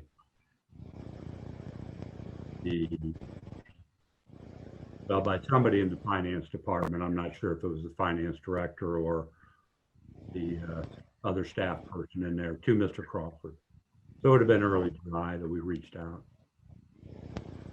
You just reached out to tell him that the loan was what had happened with the loan, correct? Yeah, and figured out what caused it. Oh, you knew in early July what caused it. Yeah, we understood what the administrative mix-up was at that point once we looked into it. Okay. So then, I guess my next, can I ask another question, Brian? Sure. This is to ask. Thank you, Mark. So Kevin, then in you talking with the township manager, were you trying to contact him about asking to be reimbursed? Is that the information you were looking for about the reimbursement? I was looking for options. I mean, of what could be done is what I was looking for. That's when I contacted him. Now, the only thing I was ever told was there was administrative error. I wasn't told what actually happened. We did ask what the error was in the meeting on November 23rd, but we were never given that information. We were just told that the township made an error, and that's all we were given. Okay, so Mr. Struldryer did acknowledge that there was an error on the township side in that July meeting, and that I'm trying to understand why what you were asking for when you contacted him on July 25th. Well, when I was notified that there was an error by the township was the November 23rd meeting. Okay. 4 months later. The July 25th meeting was a meeting to see what options I had for paying it back, or what I could do, because I didn't have $2,200 sitting that I could do anything. You know, there was nothing I could do to make that back right then. I wanted to see if I had options or what options were available. And the taxes that you'll incur come 2021 for December of 19 to the end of June is in the amount of $2,212. No, that's not the taxes. That's the amount that's in default that I'm asking for the taxes to be paid on that amount. Okay, which is the $500 to $600. Yeah, an estimated. Okay. Yeah, an estimated of $500 to $600. Yeah, I do not know an exact amount. My tax man said it. He said I can give it to you right now, but it's going to be roughly. He's thinking $500 to $600 is going to be the tax hit. Okay. Thank you, Mr. Crawford. Mark, I just have one more question. What was the delay then between July and November? Well, probably just trying to, at that point, in my mind, the event had already occurred. By July, the loan was in default. And so the issue at that point was whether or not we were going to, the issue was me trying to determine what had happened. And then in our discussion in July, that's when I became aware of it. Mr. Crawford asked to meet with me, we did. He explained what was going on from his perspective. I said, I'll look into it. And, at that point I knew that, okay, we're talking about what's likely to be a default on a loan. I became aware at that meeting that the last payment was made in December. And so I just needed to get back to him. I could have got back to him in August and it would have been the same situation. The loan was in default. And to cure that, you would have had to make and Mr. Crawford could have done that. That was my perspective. He could have contacted the township in January to let us know that the payments had ceased. And why didn't the township know that the payments had ceased? What was the error? The error, I think, was in setting up the loan repayment terms within the payroll system. And to that point, more specifically, particularly when it comes to public funds, this isn't a private business. And we don't have the responsibility to monitor with precision every deduction that comes out of somebody's paycheck, whether it's for a loan repayment or child support or some other garnishment, we do enter those. We try to be accurate, but at the end of the day, particularly in this case, you have the documents, so that was, I based my decision on the documents that were signed by the borrower. Trustee Therian, are you good? I mean, one more statement. Mark, I mean, I understand your point of view. I just think, from an employee perspective that that's a little bit longer than I would like to see, response. I mean, I understand your decision that you made, but the response, I just think we owe that to our employees, to the employees of the township, to fast and speedy responses to their questions. The next hand I saw was Trustee Brown. Thank you. Thank you, Mr. Crawford, for coming in front of the board tonight. I appreciate you coming in. I've owned several businesses over the years and had several employees. I'm actually an employee now. I don't own my own business. But you say you've worked for the township for 16 years, Mr. Crawford? Yes. And I take it you like working for the township? Yes, yes. Okay. My opinion, and I've thought about this, and for several days since I've received your letter, Mr. Crawford, and received Mark's response. As a past employer, I always covered the backs of my employees, especially my employees that have worked extremely hard for the business. And I'm sure, Mr. Crawford, you've probably worked some overtime, haven't you? Yes. You probably had to work some weekends on emergencies, haven't you, Mr. Crawford? Yes. I have no problem with a motion right now to pay Mr. Crawford's tax liability because of, I believe the township has made a mistake. And I think whether Mr. Crawford called or didn't call, I think that's all. I think we have a very, very good employee on our hands. And I think at this point in time, I have no problem covering, as a board member, to say that I would cover Mr. Crawford's tax liability for a mistake that I believe we've made. So that's just my point. And I don't know how I go about this. This would be my first motion, so bear with me. And if I can do that right now, because I believe for what little bit Mr. Crawford is asking for, and the hard work he has put in 16 years, and I appreciate that, Mr. Crawford. I've lived in this county my entire life, Union Township, for quite a while. I appreciate your hard work. Thank you. And that is my opinion. Or Trustee Brown, I'd like to make sure that all of our members get a chance to have their questions answered before we, if that's okay. Absolutely. Are you good, Trustee Brown? I am good. Thank you for hearing me. I know, Bill, you Make had a your hand up. motion. You took it down. You can make a motion and then we can have discussion.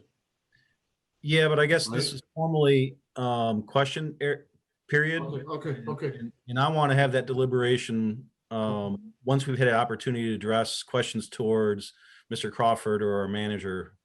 And I know, Lisa, you've had your hand up. I mean, I think this is a really big mistake because, you know, like Bill's had mentioned, you'd have to hand enter that in to take something off somebody's deduction. What if it was a child support payment like Mark had mentioned? I mean, he could have went to jail for that. I mean, that's a big mistake. So, I mean, I'm definitely agreeing with Trustee Brown on this. I think it should be covered by the township for making the mistake that we made. You good? Trustee Haug? Yeah. The only thing I want to say is failure of communication on our part. I mean, sounds to me like the employee's getting blamed for part of the communication. Well, he found out in June, and he let the township know. And there's failure of communication, in my opinion, on the finance department and the manager. Thank you. Yes, you're welcome. I've just got a couple items. I really appreciate the time of our manager, Mr. Crawford, this evening on this issue. I'm also an employer, business owner, and I would back a lot of what Trustee Brown said. The other hat that we wear in this is that we're dealing with public funds, and I think we all take that very seriously as well. But a question I have for Mr. Crawford, I understand where that the liability that you came up with when you did the $500 to $600, and I understand why it's a range, because I'm assuming your CPA said, well, this is your tax bracket, and based on that, until we do your taxes, you don't know the actual to the penny amount, but it's going to be in this neighborhood. Correct. But I did notice in looking at the agreements that that were signed, I guess about 5 years ago, it does discuss that the IRS could also impose a 10% excise tax. Have you heard anything from the IRS regarding this, or do you anticipate that? I have not. Now, I guess I could talk. My tax man may know more about that, but I was not aware of that. Well, it does indicate it in the promissory note that that's something the IRS has the option to do.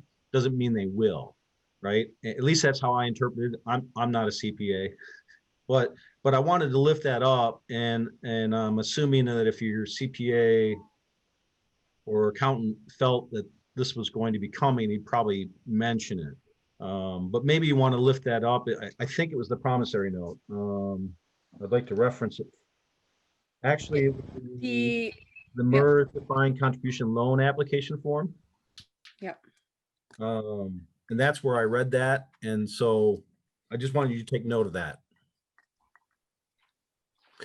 And with that, I don't have further questions. Any others? Because once we leave here, I'd like to leave it in deliberation unless you want to call someone back to answer something.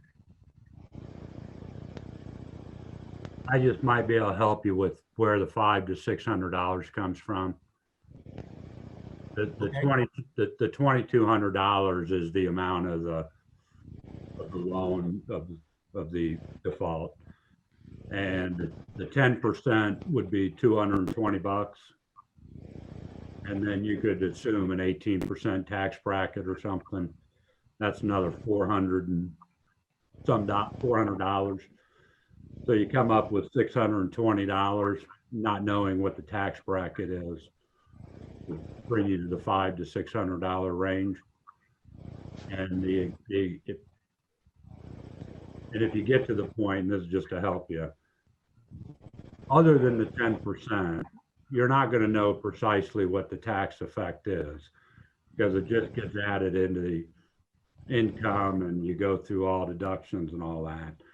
But the $500 to $600 range is a reasonable range for what we're talking about here, including the 10% penalty, which I'm sure would be applied, as well as, because there's been no income tax withheld on the money yet.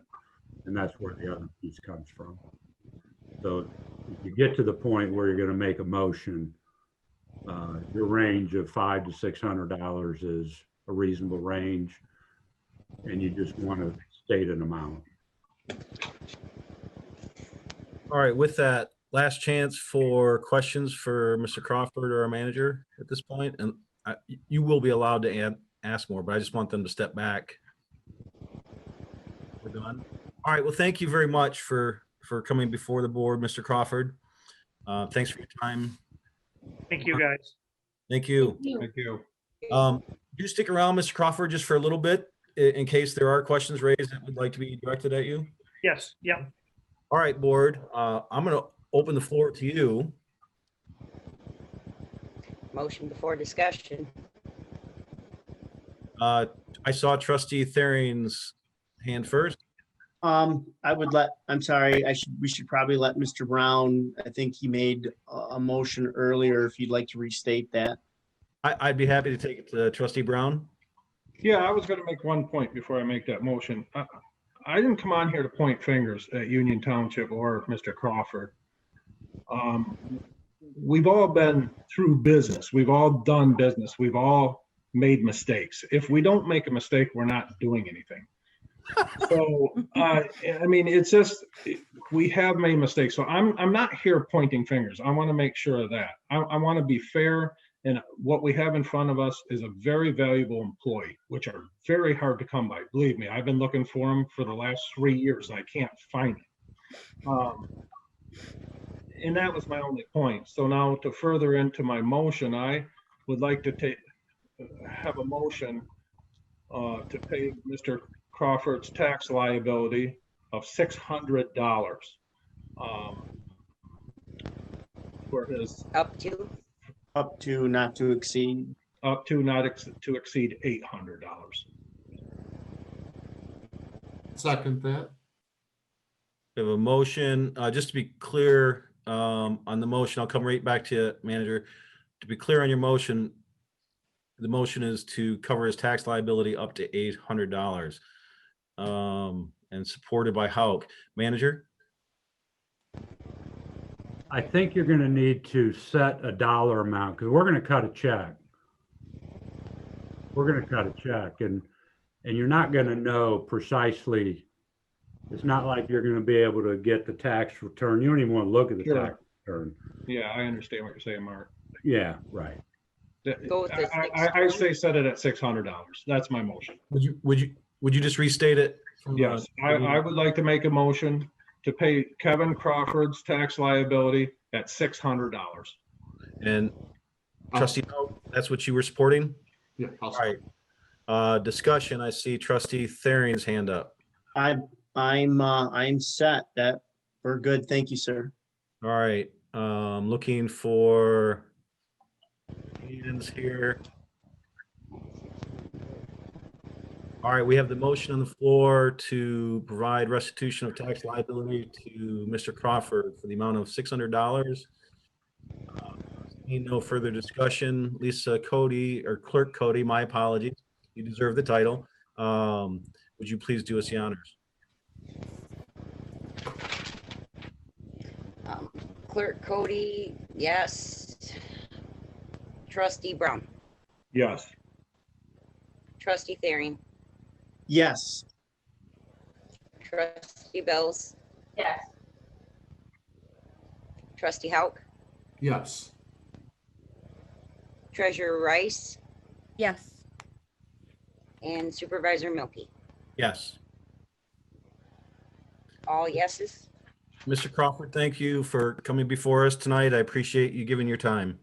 Thank Thank you. you guys for your time. Thank you, Mr. Crawford, for your work. Thank Thank you. Thank you. Have a good night. You too. All right, with that, moving right along, we are now on item C, correct? As printed in our agenda. This is to introduce and conduct a first reading for the proposed PREZ 2003 request from Grayling Investors LLC.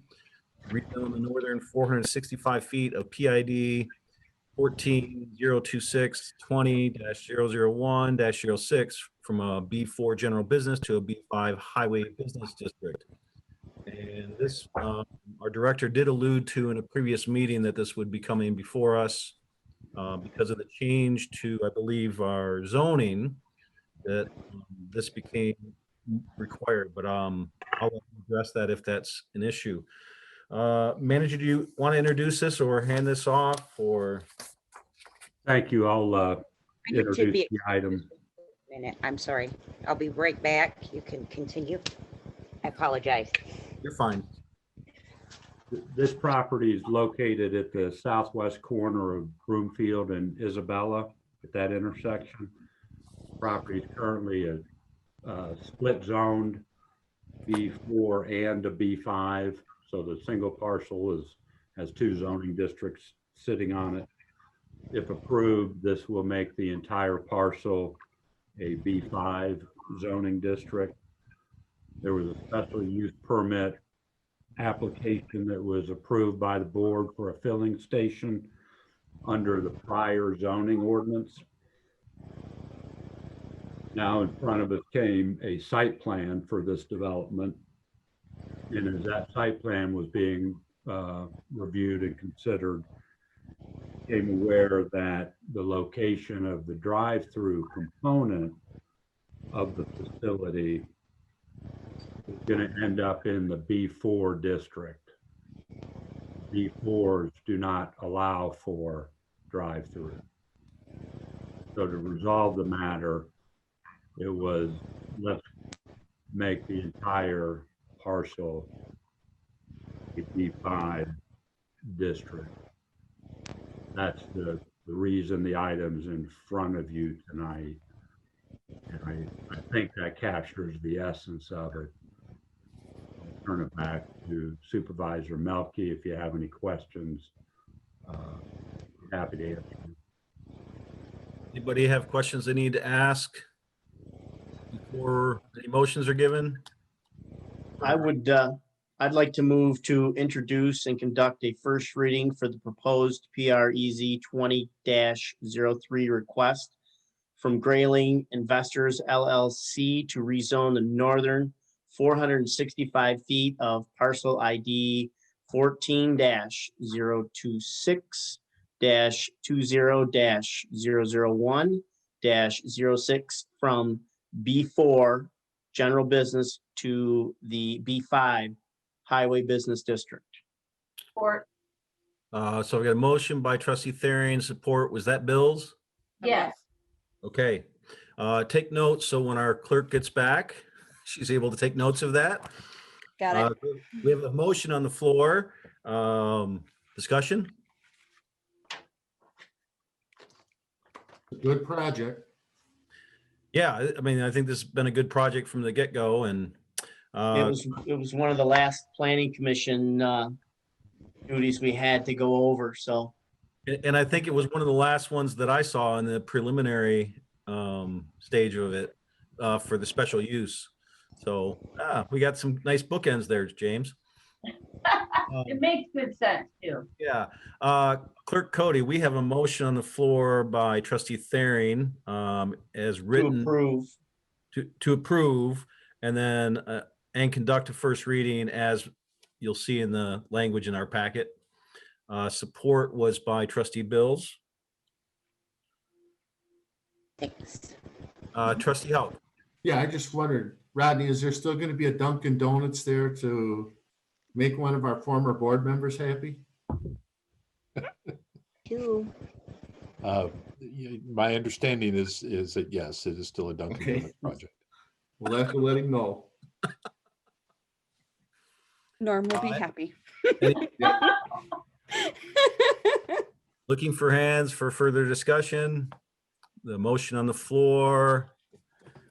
Seeing none, the motion is to approve and conduct this first reading. Lisa Cody, would you do us the honors, please? Clerk Cody, my apologies. It's okay. Okay. Treasurer Rice, Yes. trustee Bills, Yes. trustee Therian, Yes. supervisor Melke, Yes. trustee Hauk, Yes. trustee Brown, Yes. and clerk Cody, yes.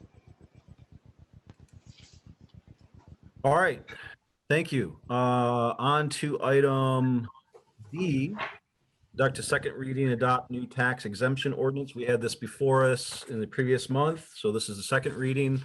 And for those that are in the public, know that when we get to a second reading phase, that a lot of discussion has already ensued. So if you don't see a lot of discussion on it tonight, doesn't mean that we didn't do our due diligence.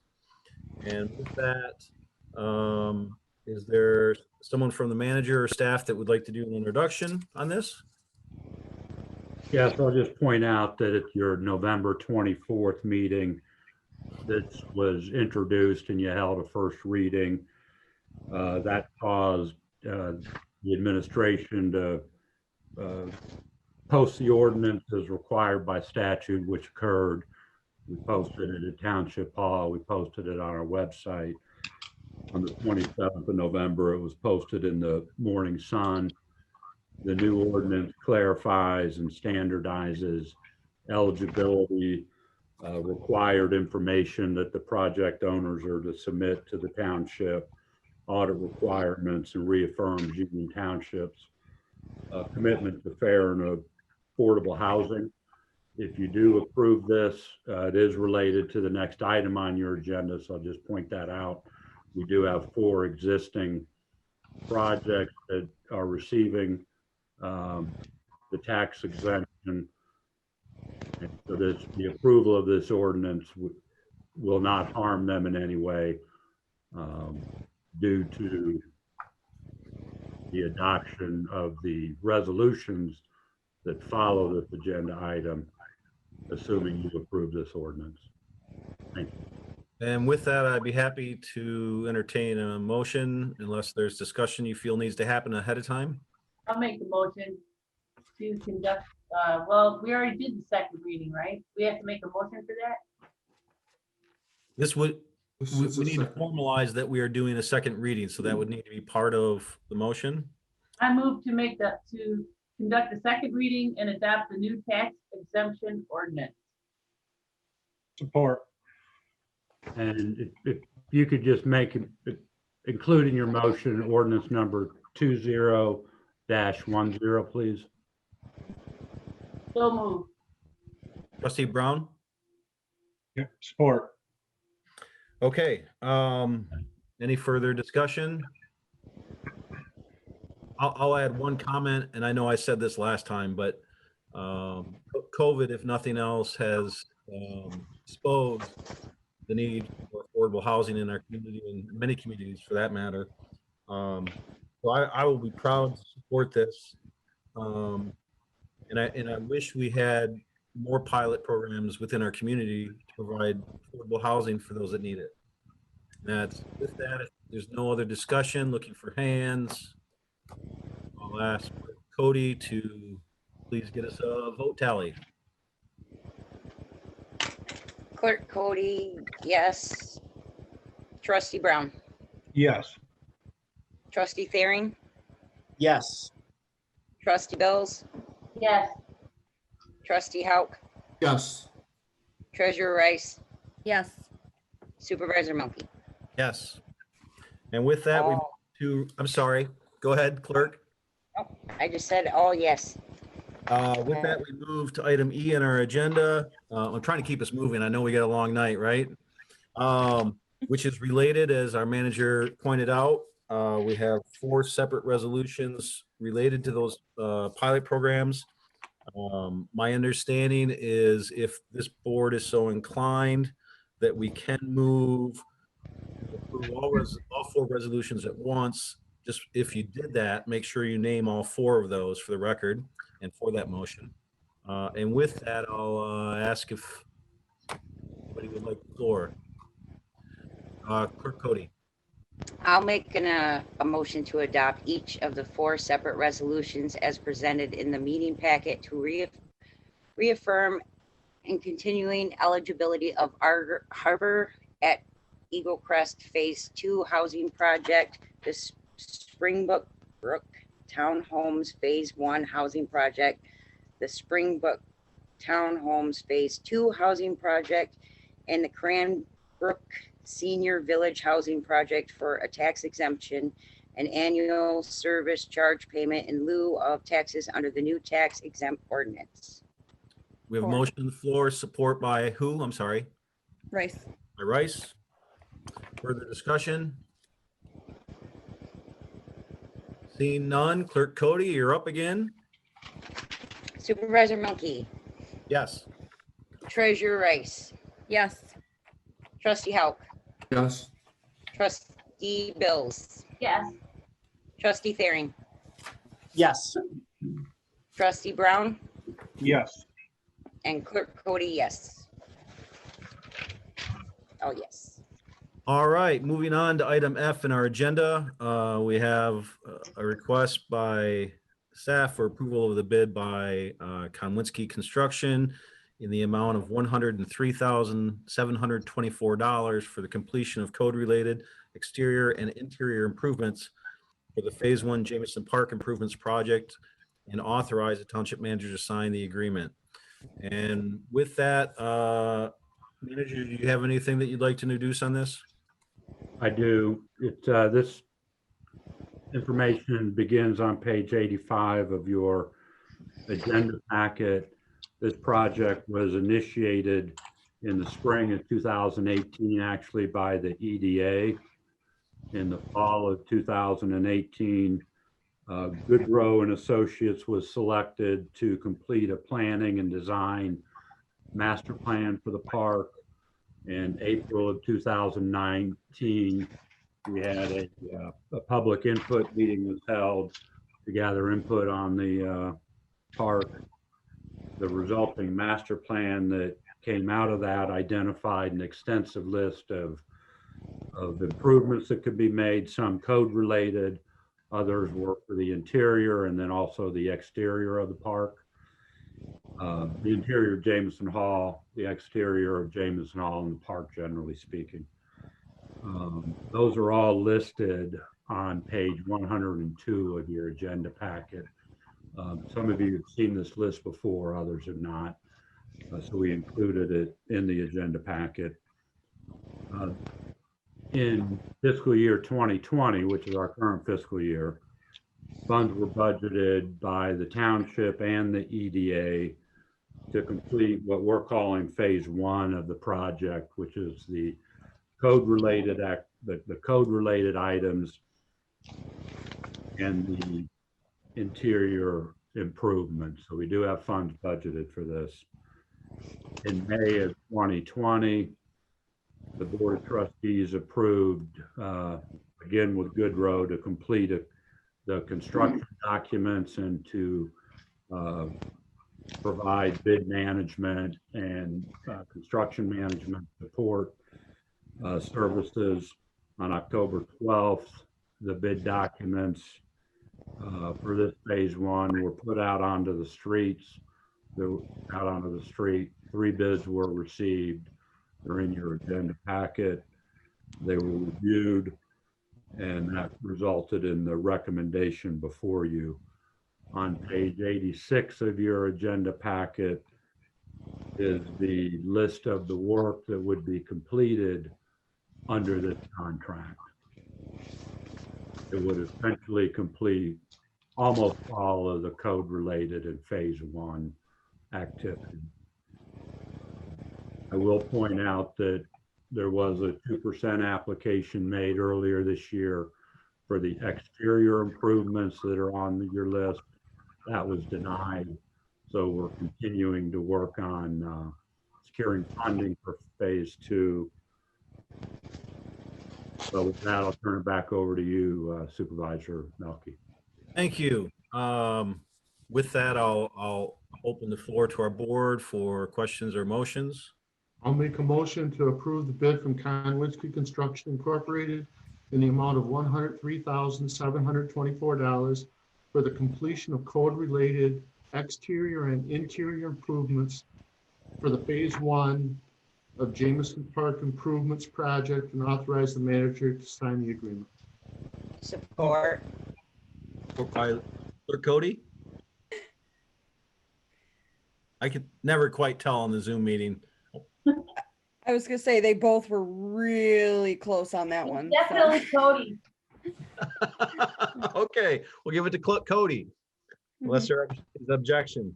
All right, we have a motion on the floor to approve this bid from Konwinsky for the amount of $103,070. I'm sorry, we'll try that again. $103,724. Any further discussion on this item? I'm looking forward to the interior of that place being upgraded. It really needs to be cleaned up in there. It'll look good once it's done. And I think just to piggyback on that, it's not just the aesthetics too, but if we expect businesses in our township to follow code, then it's nice for us to lead by example and also come up to code. 100%. Absolutely. See no hands. We're keeping you busy tonight, clerk. Okay, Clerk Cody, yes. Treasurer Rice, Yes. Supervisor Milky, Yes. Trustee Thering, Yes. Trustee Hauk, Yes. Trustee Brown, Yes. and Trustee Bills. Yes. Oh, yes. Fantastic. Moving on to item G of our agenda. Discussion of reaffirming the governance model that we've had training in recently. I guess I just want to make a comment that if it wasn't clear through our training that, our policy governance is a living document. And for our new board members that haven't had a lot of input into that, we'll continue to have that input whenever we feel it's necessary.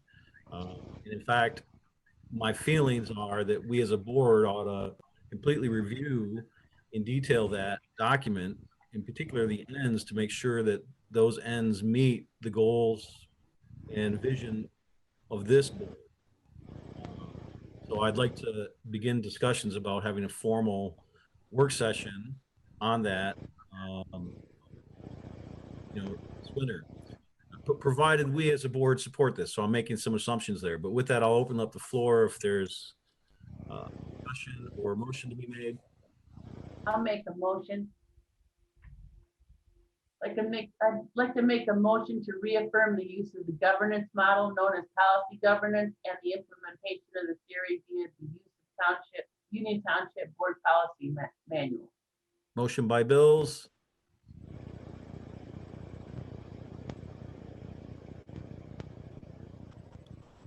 Is there Support. I was for support. Let's try not to get in. support by Clerk Cody? Discussion.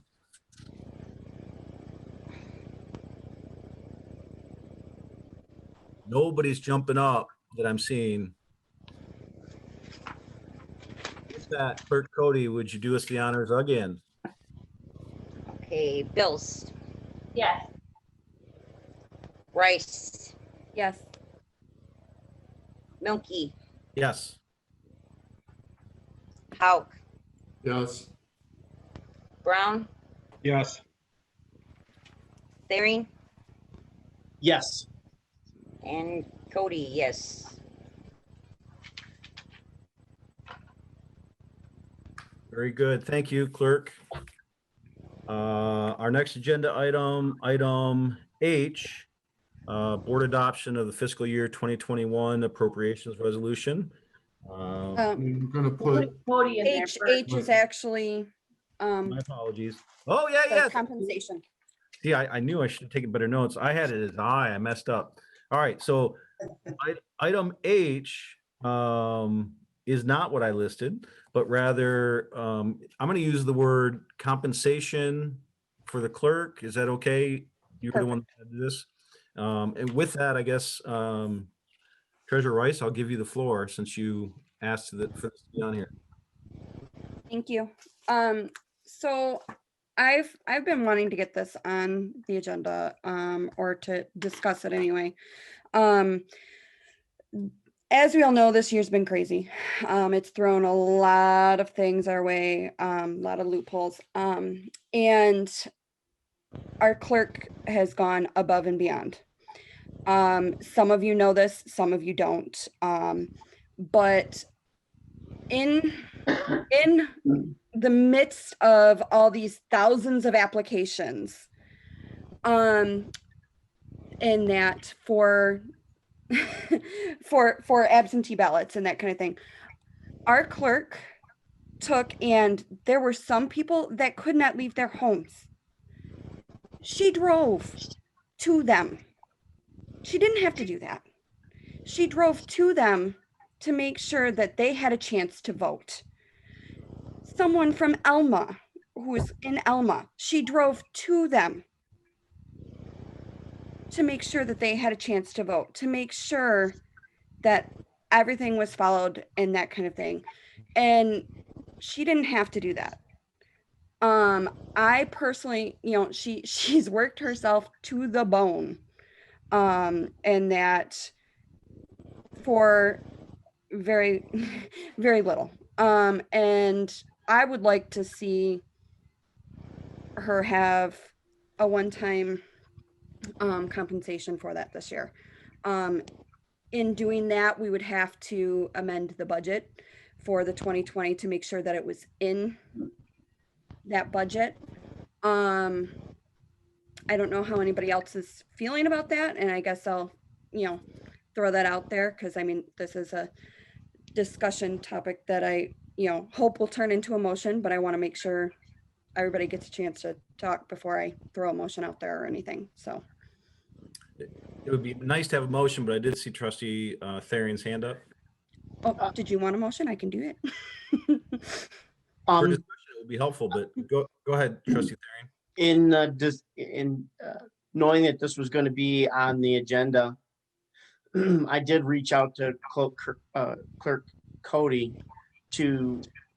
and I don't know if she had the opportunity to or not, but to write down a few things maybe to present to us of some of the highlights, because, maybe it isn't a one-time thing that we do. Maybe it's something that we need to do a little more permanent based on what's going on.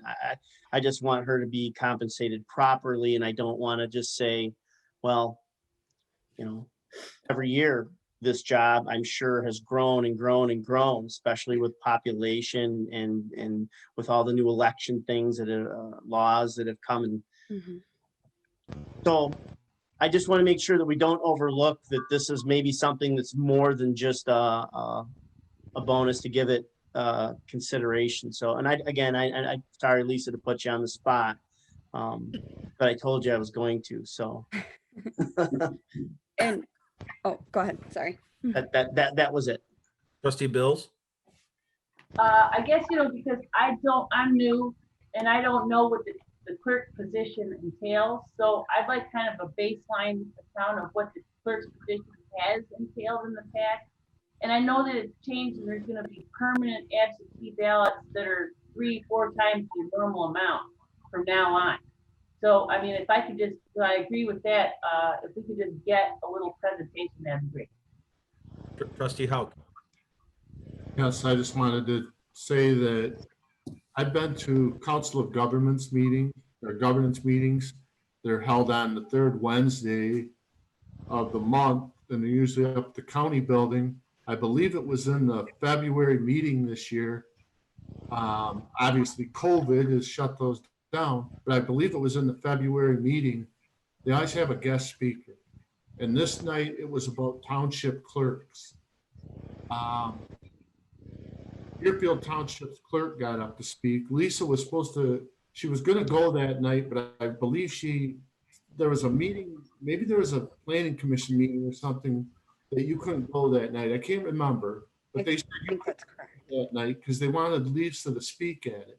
Well, anyways, the clerk from Deerfield Township was talking about the increase in her workload for absentee ballots and everything, getting people all signed up. Well, she got saying how many she had, and then she made the comment, I can't believe that Union Township's clerk isn't full-time. So I'm throwing that out there.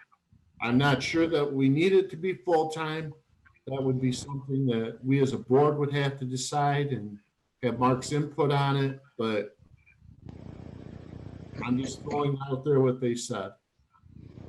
Mark, would you be willing to forward the wage study that we had done, I believe it was this last year, to our board for their consumption this coming month? I think that's relevant. I will add, I tried really hard not to bug our clerk during Lisa, and I like talking with Lisa and enjoy those conversations. But I purposely stayed away because I knew the demand that was on her back. And kudos to you Clerk Cody, did a great job with our election. And I agree that this isn't every year, but this certainly is our even years. Because we know we're going to have even year elections where that mail-in ballot demand is probably not going to go away. And it may not be to the same extreme that we see under COVID, but mail-in ballots is something Michigan as a state we've endorsed as the electorate. And so I don't envision that going away. I think our permanent AV list has grown to somewhere about 2,000, Lisa, 1,500. Yeah, it started this year in January. It was around 300, and then it just increased up to about 1,000 in the right when COVID hit, and then it now is around 2,000 for our permanent list. Right, and I might be able to address this, Connie, a little bit, but processing mail-in ballots is much more laborious than dealing with election workers processing the ballot on election day, where that work's all done at once by a crew, right? But I think if you have questions for our clerk, because if someone makes a motion and it's related to compensation, we need our clerk to recuse herself and step back. But I need to say something. If you give a bonus, you don't need a resolution. If you do a salary increase, it has to be done by resolution. There's no option about it. So if you wanted to do a bonus, that would be fine, but you would have to put it on the next agenda with the resolution to do a salary increase. For Which I me, can have background information for you there. Thank you, clerk. For me personally, I'm supportive of some, I'll call it COVID compensation, right? For something unusual that happened. Regarding long-term, I don't disagree that should be looked at. But I think that's a bigger decision. Right.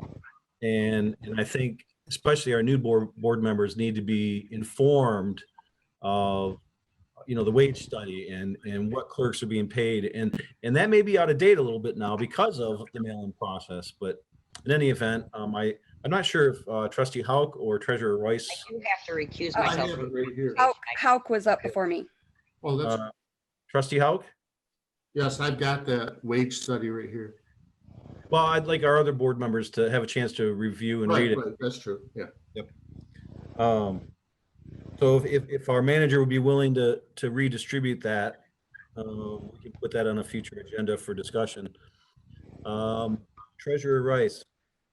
Okay, I would like to make a motion to give a one-time salary compensation to Clerk Cody in the amount of $22,500 to be paid. To be paid. What was that? Make the dollar amount more clear, please. Oh, sorry, 2,250. I believe. Motion on the Right. floor.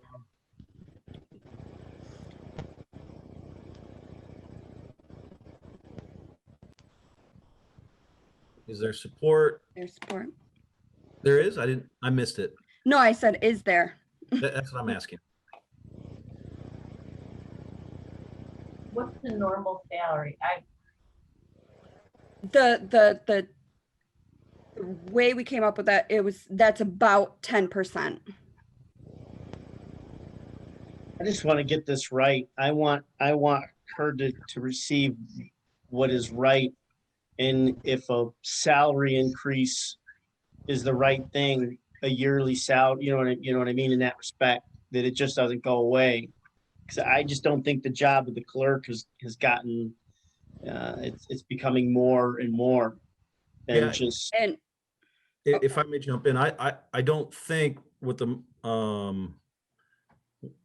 intent of this discussion, from what I heard from the motion, was to be is that we're not precluding that, but we can't do a salary increase to compensate for what already happened.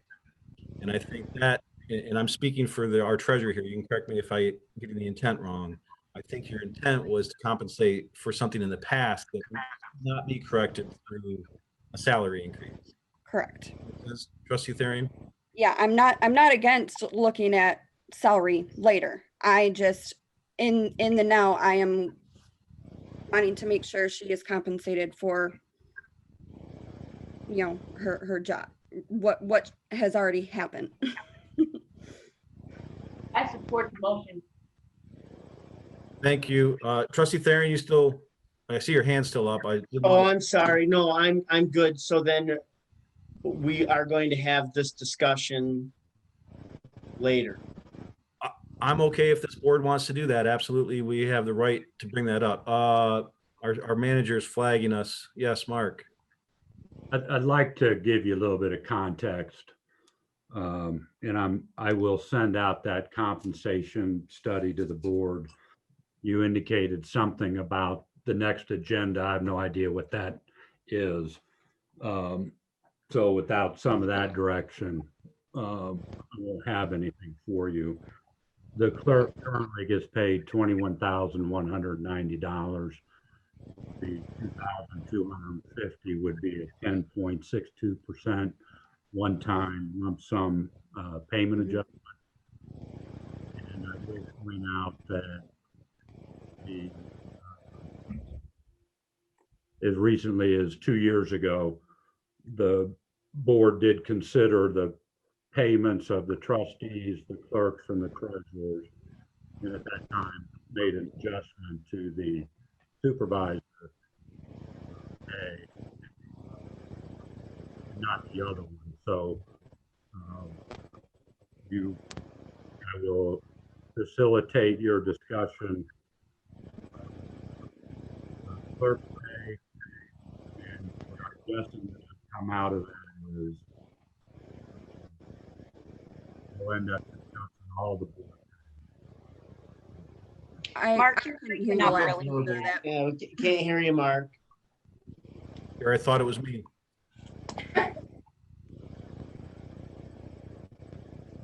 I caught most of it. Yeah. He's kind of freezing. You want to? Would you recap? You want to just be deliberate on what you're doing and recognize that the compensation study is not that old. The board 2 years ago considered pay adjustments to trustees, clerks, treasurers, supervisors.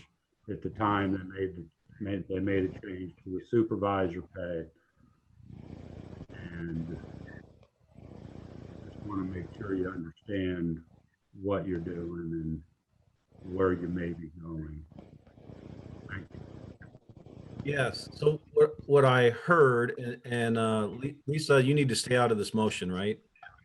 Yep. Okay, Lisa's recused. We do have a motion on the floor which addresses, or I think the intent of it is to address what has already happened. If this board decides they want to go farther, we can have that discussion later. That's not the motion that's on the floor now. Trustee Brown. Can we ask Lisa questions or is she out of this? She cannot deliberate, but probably not a good idea. Okay, can I ask you the question then, Brian? You can try.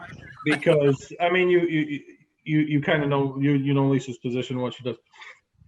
How many hours normally does Lisa work as a part-time employee?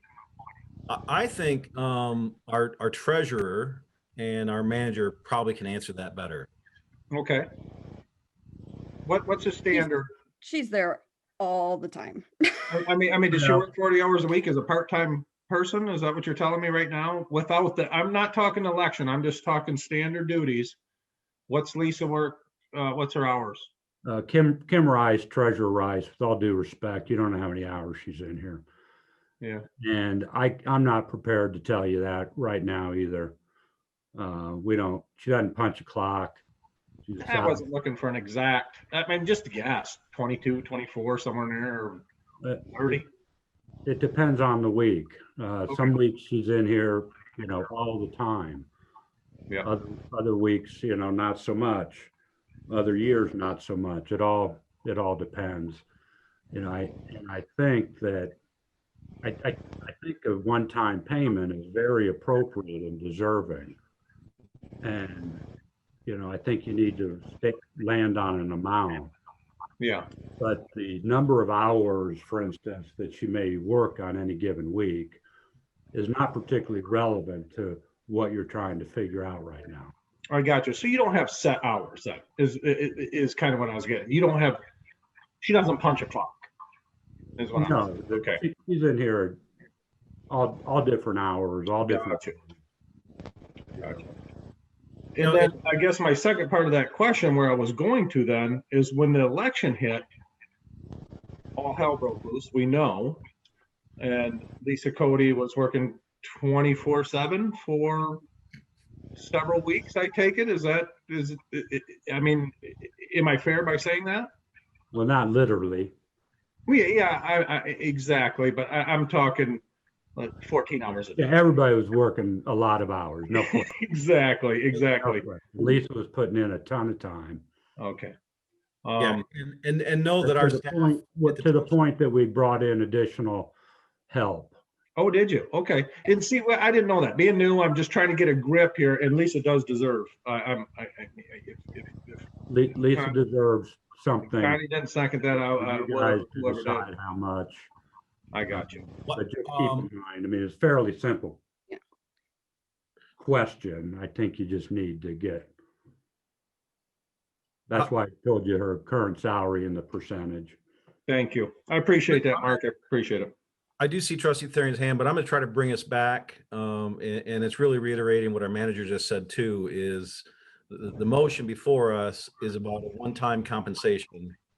If you really feel we need to look at long-term, as Trustee Therian was describing, that's a separate discussion.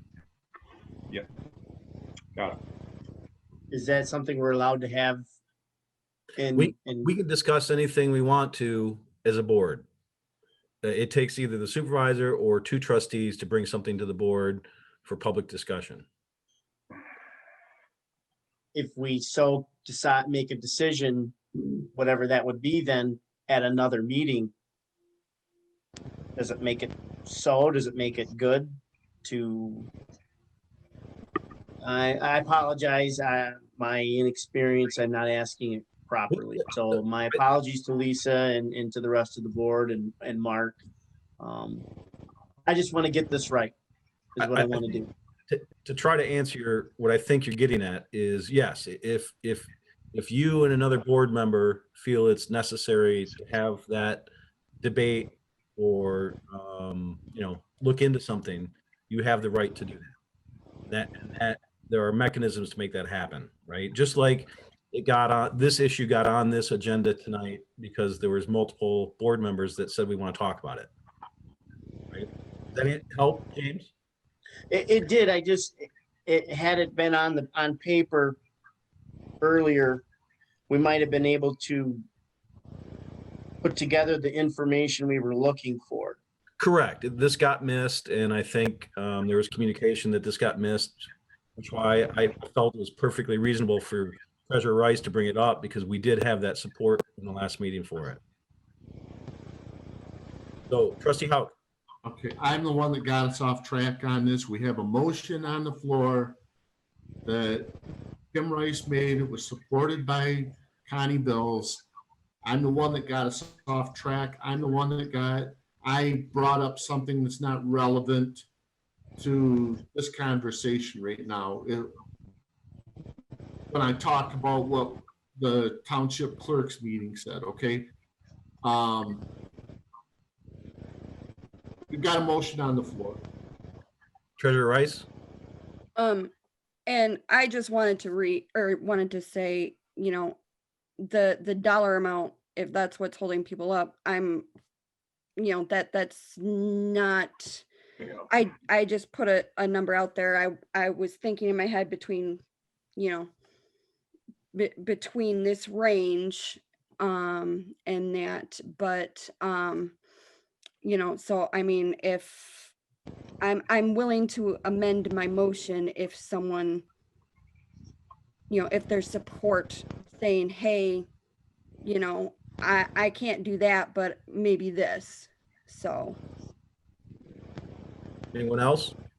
As an employer, I think that's for me, that's a standard bonus anyway, honestly. So, mhm. I agree. Yeah, the only difference here is we are working with, not our money as an employer, right? We're working with public Mhm. money. well, And sorry.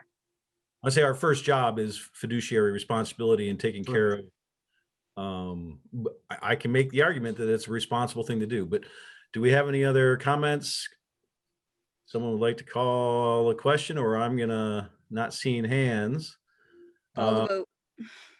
I I, can do a roll call being that if our you want. clerk is out of this, I can do a roll call on this.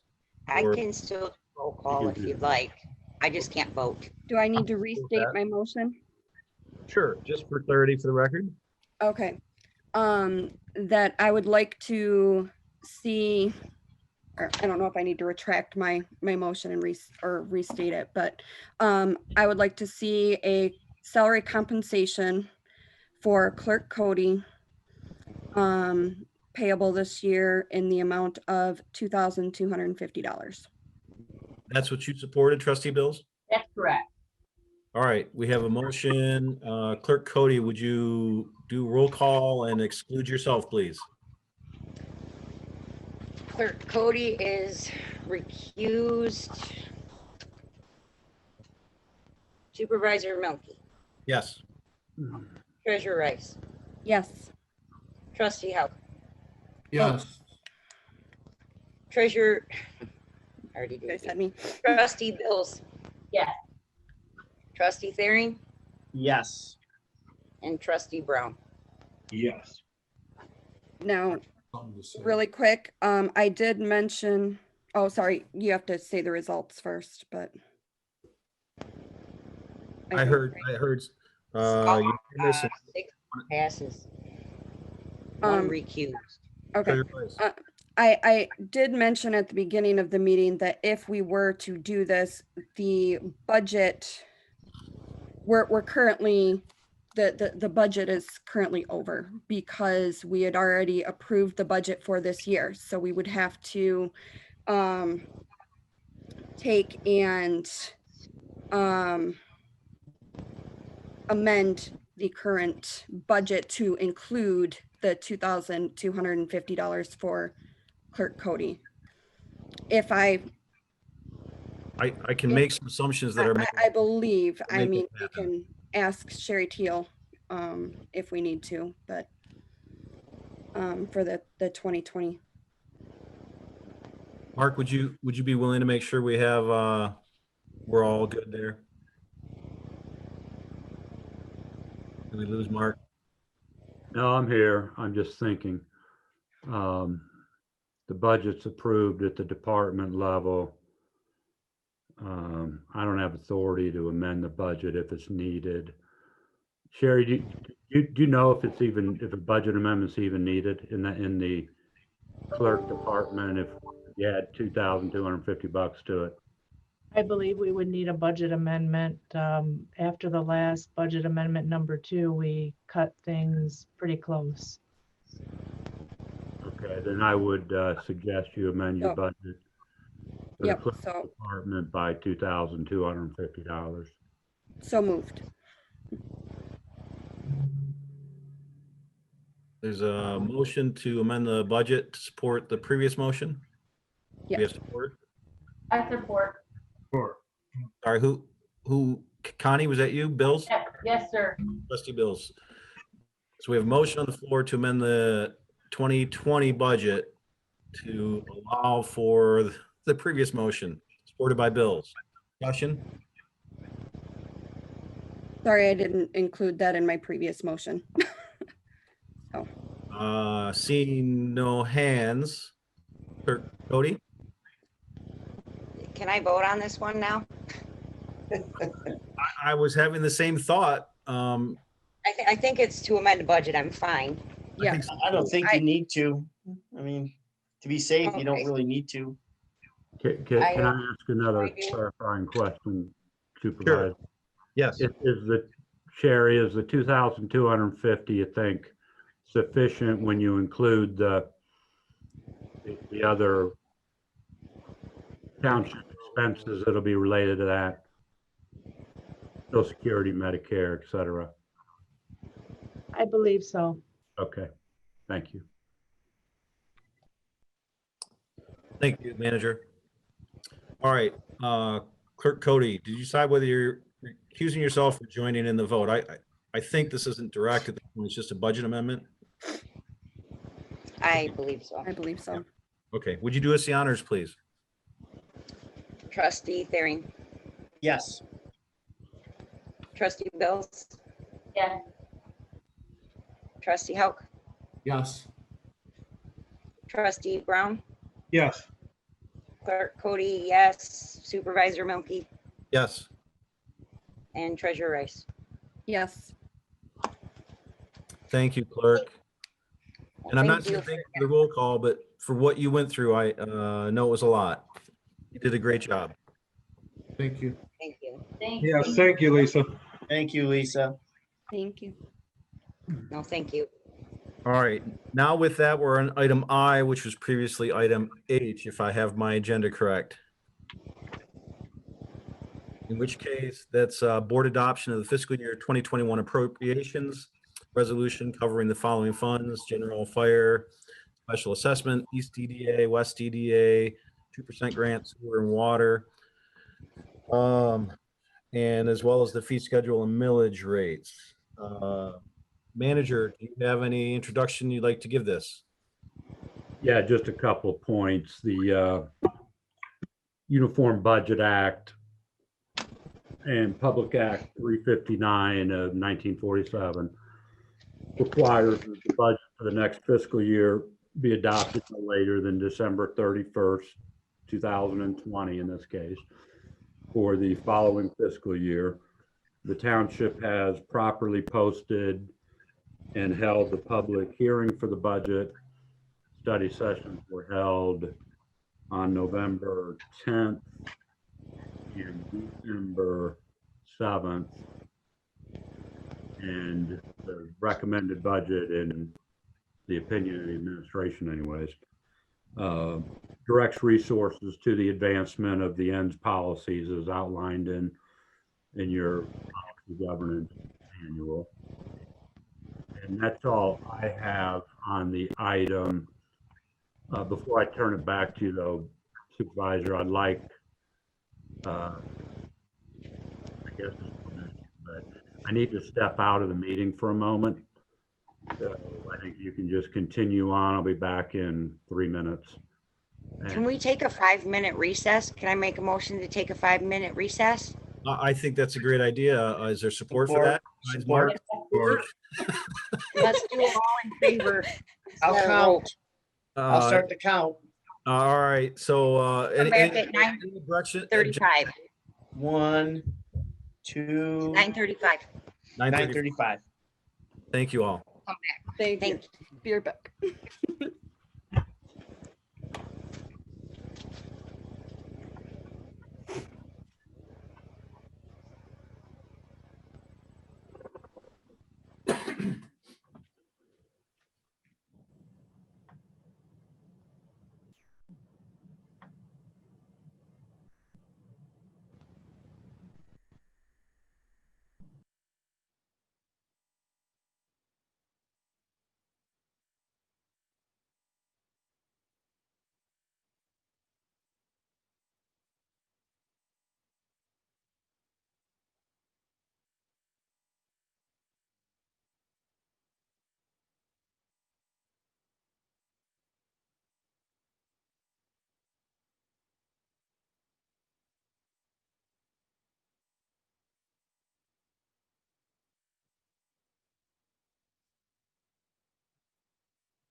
Jeff and James, good job tonight.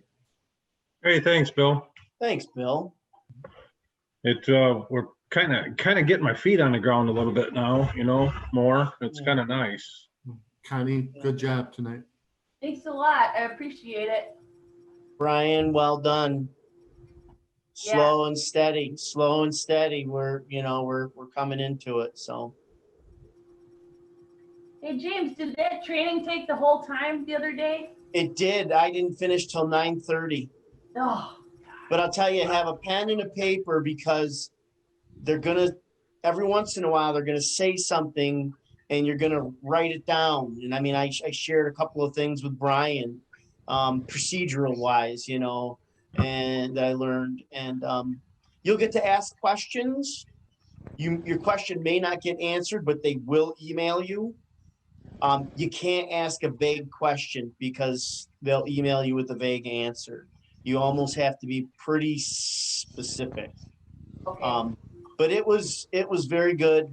I did not have a problem being there the whole time. You know what I mean? I didn't get tired. It was just a lot of really good information. And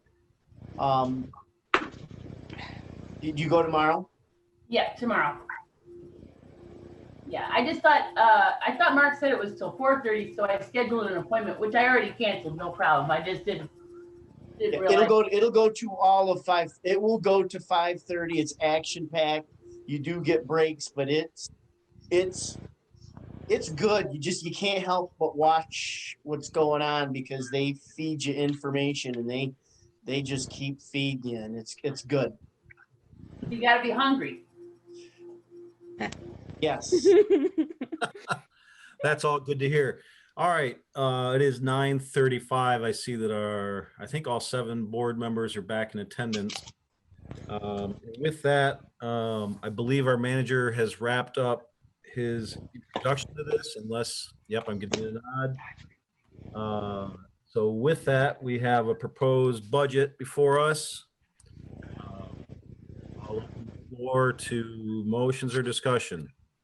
I'll make a motion to adopt the fiscal year 2021 appropriations resolution covering the following funds: general fire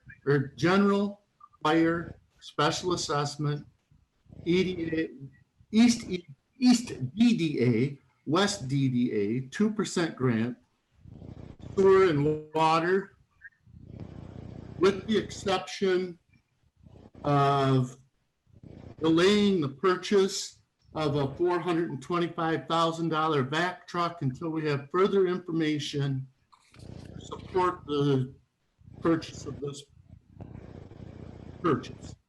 truck. I support. So we have a motion and support. Would you be willing to reference the line item in the budget just so it's clear as to what you're referring to, Trustee Hauk? Yep, just a second. I believe it was in the sewer department when you're Yeah. referring to. I had a hard time finding it as a line item, but it is in the definitely beginning in of the budget, Right. but I couldn't find the line item. So I don't know if it's in with new capital or. Where is it? I couldn't find it either. I gotta grab my book. I found it. Some of it is money left over from years past, from what Mark told me. So how do you find it in the budget, Mark? I'm sorry, Supervisor? Yes, please. Oh, I'm sorry. Manager, Yes. oh, did you not hear the question? Yeah, I'm not sure you have a couple things going on, I think. I think, What's your question? I think the question is, could you reference where the vac truck is within the budget? Yeah, I'd be able to find it. Maybe it'd be quicker if Barry or Tim know about it. I know I was looking at the original proposed budget today and found it fairly quickly in the sewer department. It'd be in the sewer department. I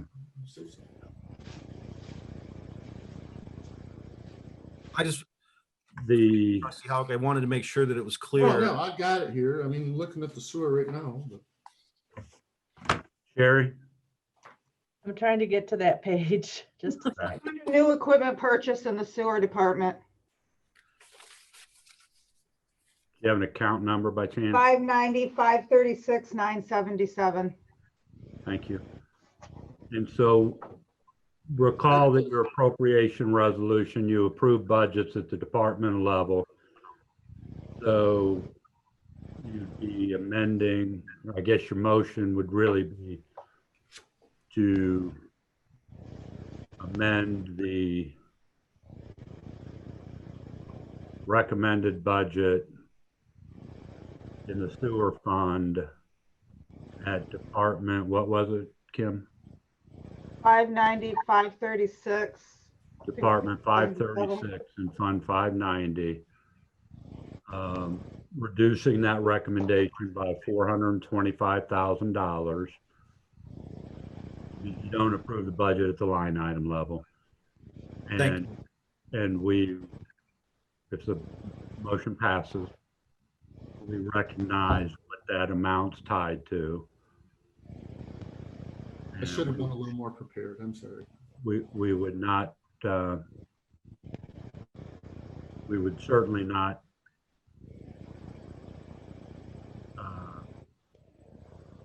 do a lot of work on it until we brought the issue back to the board. And just for the benefit of the new board members, this is a budget appropriation resolution.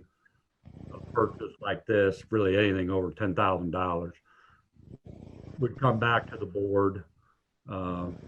Even though you've approved the budget, that doesn't authorize the administration to spend $425,000 without further board approval. Okay. Thank you, Manager. So we have a motion on the floor. And I'm sorry, Sure, it's I okay. didn't catch all the motion, but I don't know that you referenced the fee schedule and the millage rates. Yeah, I was going to bring that up. I had 3 different pages I was trying to read off of here when I made the motion, so. So your motion, as far as what's written in front of you, ended at sewer and water, and then you amended it by the exclusion that. Yes. But you didn't finish. Right. You need to approve a fee schedule and a millage rate. Also with the approval of the 2021 fee schedule and millage rates. Did we have support on that before? Yes. Larry, will Bearing. you accept that clarification for the end of that motion? I do support that clarification. Okay, so we have a motion on the floor. Discussion. Well, I'll start off. My only deal is this is one of the largest purchases I've ever seen us make. I've talked to quite a few people, and I'm just wondering, do we need a new one? I know Lisa and I talked today. Lisa said that she was looking up online. She saw some used ones. I just don't feel that spending this amount of money for the amount of time that this truck would be used is worth it. I talked to the streets manager for the city of Mount Pleasant. They have one. He said that it gets used 1 or 2 days a week. He said they haven't used it in the last 2 weeks. Said that he can't believe that we couldn't work out some kind of a deal together, maybe in the future, to buy a truck together.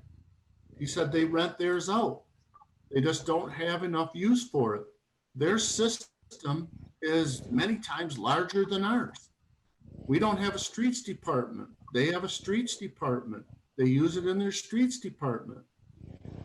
I just can't fathom spending this much money on a purchase that's going to be sitting around a lot. We don't have a mechanic to take care of it. The city has their own mechanic. We don't. I'm wondering where it's going to be stored. I asked that question and they say that there's room to store it. Well, obviously they know the facilities. I don't know them as well, but I hope there's no modifications that need to be made to a building in order to store it. If there is, then it should be included in this cost. I don't want to see a year down the road, while we purchase this truck and you know what, it's kind of a tight fit, we're going to need to remodel this building.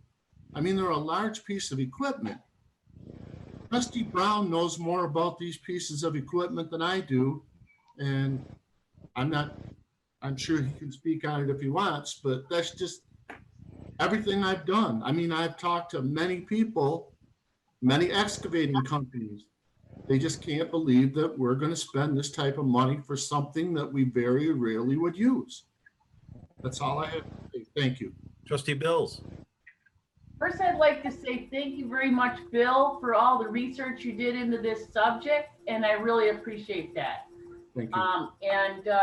I totally agree with you. Buying something that's recently new would be much better. And then I love your idea about the joint venture with Mount Pleasant City.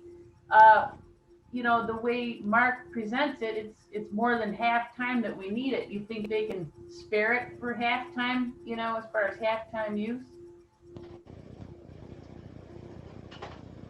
I'm sorry, is that a question to me? To Bill House, that he said he spoke. Well, they're used in emergencies and stuff too. They might be having their truck being used the same time we do, or we would need it, but I've talked to a couple of excavators. One guy told me there's 9 of them within a 5-mile radius of our township. For the sake of the, I'm going to hand this off to more of you, but we do have a motion on the floor. Right. What I'm gathering from this board is that you'd like to have further discussion on this issue.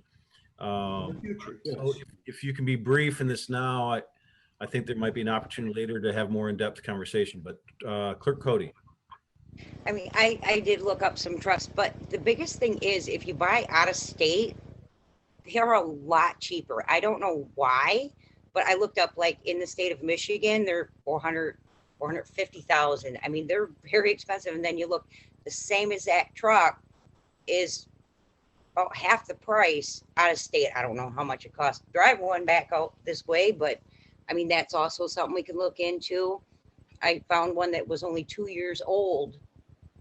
That was the same truck as the 420,000. and it was only 117,000. I mean, I'm like, wow, we should get that one, but I mean, it's a couple states away, so you'd have to move it in, but I mean, it would save quite a bit of money. I mean, that's another thought is all I'm saying. I may be correct or incorrect in the order in which I saw hands. I'm trying to watch. But I think Trustee Brown was next. Thank you, Brian. Guys, I'm gonna tell you right now, you go out there and buy a used truck, that's what you're gonna have. You think you're sticking money into something now, you're gonna stick a lot of money into a used truck. That kind of machinery right there, Mark knows, he's been around this long enough, and I'm an old construction guy, there's a lot to hide. When you got a lot of parts turning in there, you can't look at everything to buy a truck like that. You can have it evaluated, but that's not gonna give you a guarantee. Mark, I want to thank you for your email to us on the questions that you answered. Very detailed, very good. Now, I really dug into this after Mr. Houck and I had talked. And what I have found, I believe, and this is kind of where I am on this right now, and I know we're going to have more discussion. I want to take up a lot of time.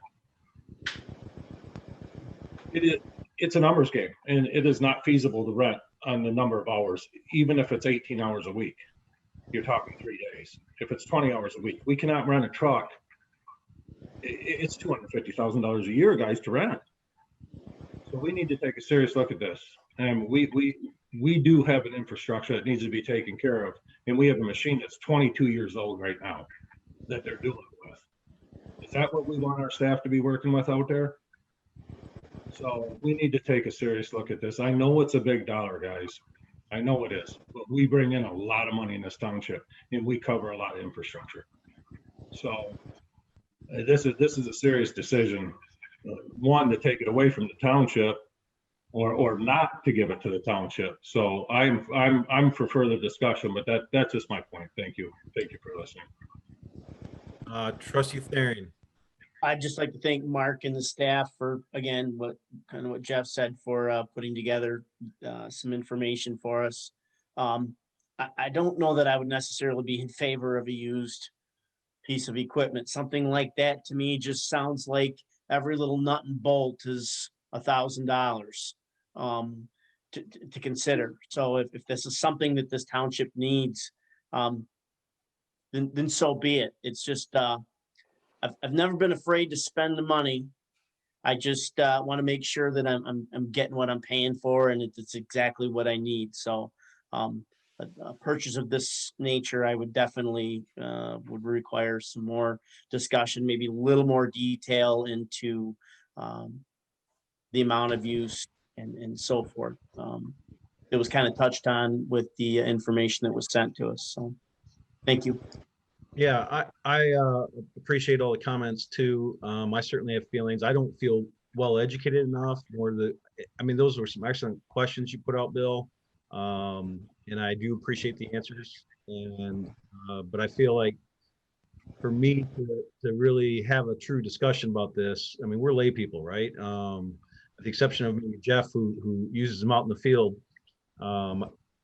If we want to get into the weeds on this one, and I understand it's a lot of money, so I get why.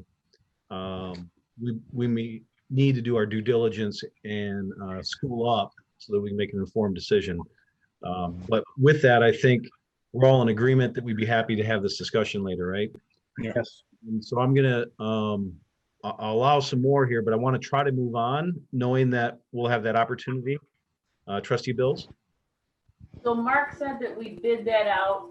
So it's not really a set dollar figure, but we bid out the specs on it. And then I was just wondering if Mark could answer, are we allowed to bid that out of state, or do we have to keep it local? Is that part of our rules? Thanks for the question. And I'll just take this opportunity to comment on a couple of things I've heard. It is a big purchase, and I appreciate your deliberation and your caution. You have a system out there, just in the sewer system, that assets that are probably 20 million bucks at least. You add it all up, all the piping and all that. It is, feels like a big purchase. This is a 15 to 20 year piece of equipment. You amortize that over, that length, and you're talking about $22,000 to $28,000 a year, just on the purchase. That doesn't include the fuel and all. This is a budget. If the budget were approved as recommended procedurally, what the administration would do is we would develop specifications for the truck. They would be put out to bid, and the places that we would look to get bids from, we would place these specs on what we call bid boards, and there'd be opportunities for anybody to bid on it. We're not confined to in-state purchases. And we would get sealed bids back, and then we would bring that transaction to the board.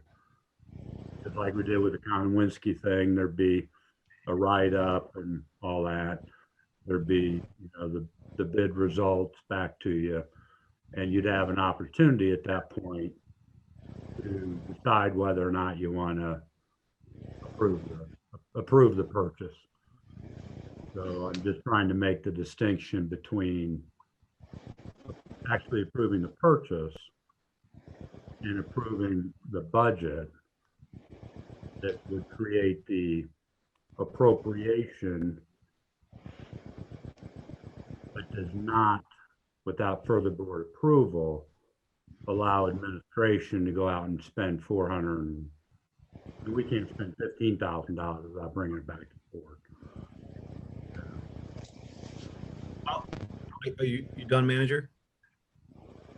I will point out that regardless of what direction this ultimately goes, there will be money that has to be spent either to rent or to lease or to buy, whatever it is. We're going to be spending money on maintaining our sewer lines and drainage systems. So just keep that in mind. At this point, we've kind of stricken that out. At some point, either we're shorting something else or we're going to have to add something in for whatever that is. Does that make sense? Mm-hmm. It does, and to that point, this budget for the sewer and the water and for the whole budget is based on certain, I'll call them assumptions, but the read that I've had from the board, and I know that we're in a new board, is that the water and sewer operation are what I call the crown jewels of the township. And you've spent a lot of money on that over the years to keep that as a crown jewel.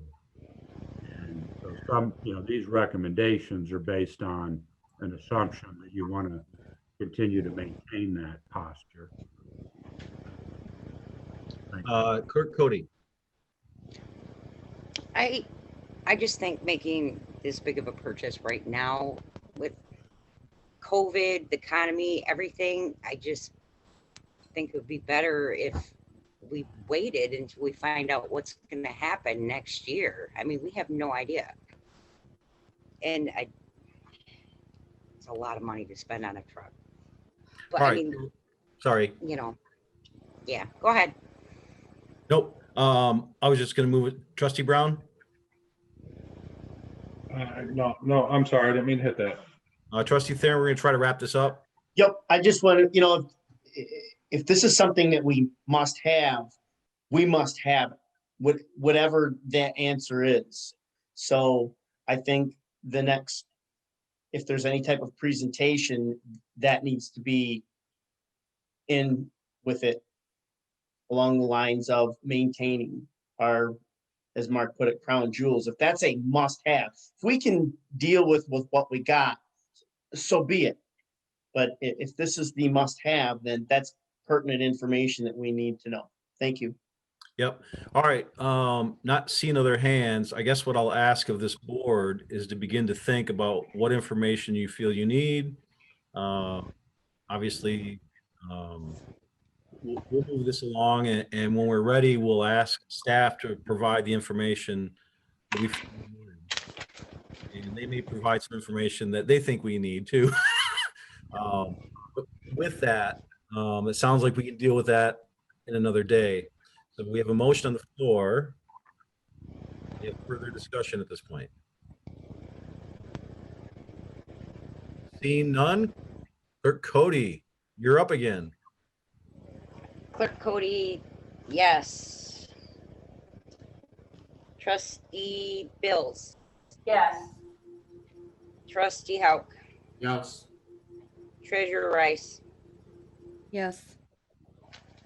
Trustee Thering, Yes. Trustee Brown, Yes. Supervisor Milky, Yes. all yes. All right. I'm just making sure I'm not missing anything on our agenda here. We are now on what was discussion regarding the schedule, I believe, which was item B, which replaced I. Is that correct? Yes. Yes. Okay. So with that, we've been presented with a calendar. I'm looking for mine now because things are out of order. That would be pages 39 to 41 in our packet. And I don't know if our manager would like any introduction on this. I think it's fairly self-explanatory, but if you have something. I do not. I'll make, Connie, did you want to make a I'm motion? sorry. I was gonna move to consider the approval of the proposed Board of Trustee meeting schedule for the 2021 calendar year in accordance with the Open Meetings Act. I support minus the word consider. Okay. So the motion is to approve. We have support by the clerk. Discussion?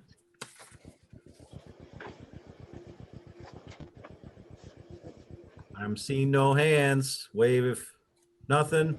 All right, with that, Clerk Cody, you're busy. Hi. Trustee Bills, Yes. Trustee Thering, Yes. Trustee Hauk, Yes. Trustee Brown, Yes.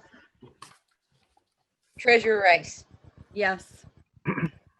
Supervisor Milky, Yes. and Clerk Cody, yes. Oh, yes.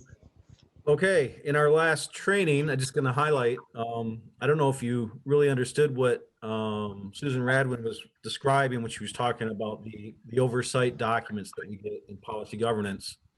And these actually are what I would consider simpler ones that we typically do each month.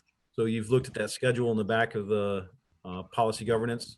So each month we look at a piece of the policy governance and provide oversight of ourselves and of our manager, hence the township. And just a reminder that some of the goal here is to make sure that we're able to monitor these activities, these documents.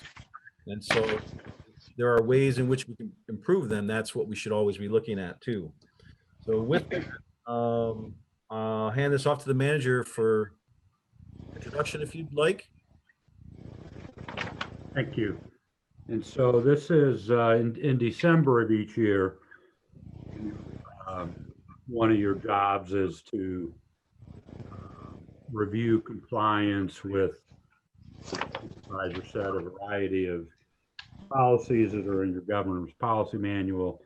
In this particular case, it's policy number 2.4, which is titled Financial Planning and Budgeting. That policy states that financial planning for any fiscal year or remaining part of any fiscal year shall not deviate materially from the board's end priorities, not risk fiscal jeopardy, or fail to be derived from a multi-year plan. That's the high-level policy. There are some sub-policies within that. The first one is the manager shall not fail to include credible projections of revenue and expenses, separation of capital and operational items, cash flow, and disclosure of planning assumptions. The manager shall not plan the expenditure of any fiscal year of more funds than are conservatively projected to be received in that period. The manager shall not plan for fund balances to drop below a safety reserve as outlined in other sections of your policy. These are all things that I'm not allowed to do. And the manager shall not provide less for board prerogatives during the fiscal year than is set forth in the governance policy. And those board prerogatives have mostly to do with making sure there's funds available for your training. So that's what the policy says. And then part of what you were educated about the last couple of weeks is this business about how do I interpret that policy?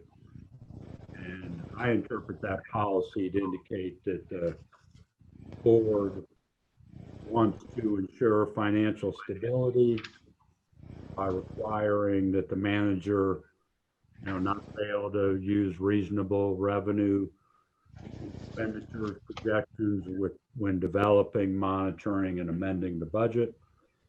The township manager should not budget more expenditures than what the revenues can support. That the fund balances need to adhere to your policies as it relates to fund balance. So that's how I interpret that policy, and that's what I'm looking at when I'm overseeing and managing the day-to-day operations. I think that's a reasonable interpretation. That conservative budgeting is appropriate, that an eye should be kept on the longer term, not just looking at what's going on immediately in one fiscal year, but keeping an eye on the long term. That balances exist, fund balances exist that allow for continued operation should some sort of shock occur to the system, natural disaster, COVID, whatnot, so that we have an opportunity so that we can continue continuity of the operations using fund balance while we're figuring out what to do next. We're not in a place where we just have to shut down because we don't have any money. And that a trained and educated board of trustees, spending the money on that in the long run is a lot cheaper than the cost of poor governance. So that's my justification that the interpretation that I just articulated is a reasonable one. And then I present data to you to support and demonstrate to you that, whether or not, in my opinion anyways, we're in compliance with the policy or not.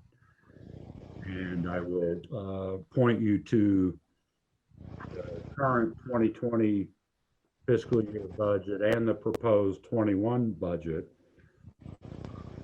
were developed, approved, and monitored with conservative assumptions following state statute. You have 2 budget amendments a year for your FY20, your FY21 budget. You can see that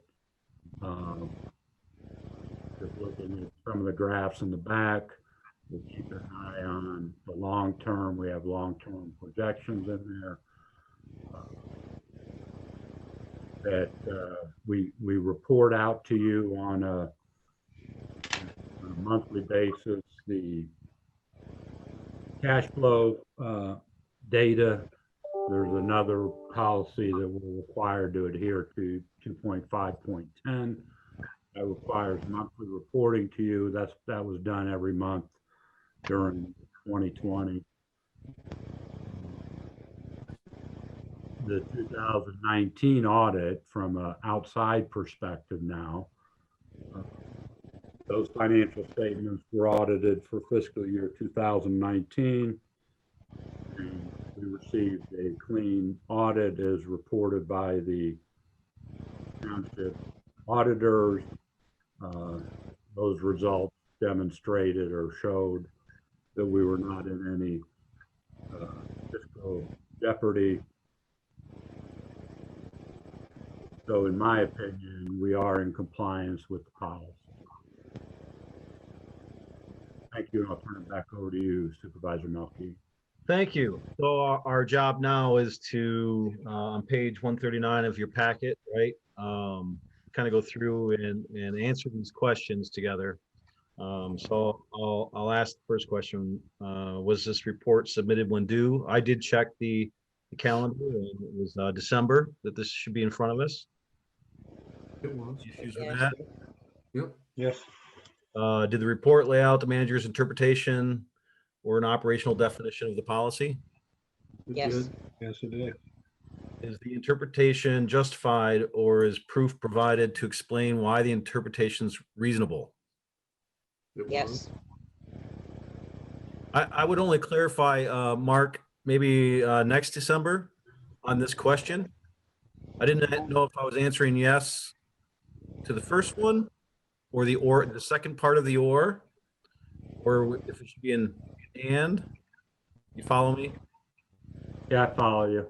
Okay, and just to be clear, because I thought, well, I could agree with part of that, but not the other, and how do I answer that? Yeah, that's why I answered it as maybe.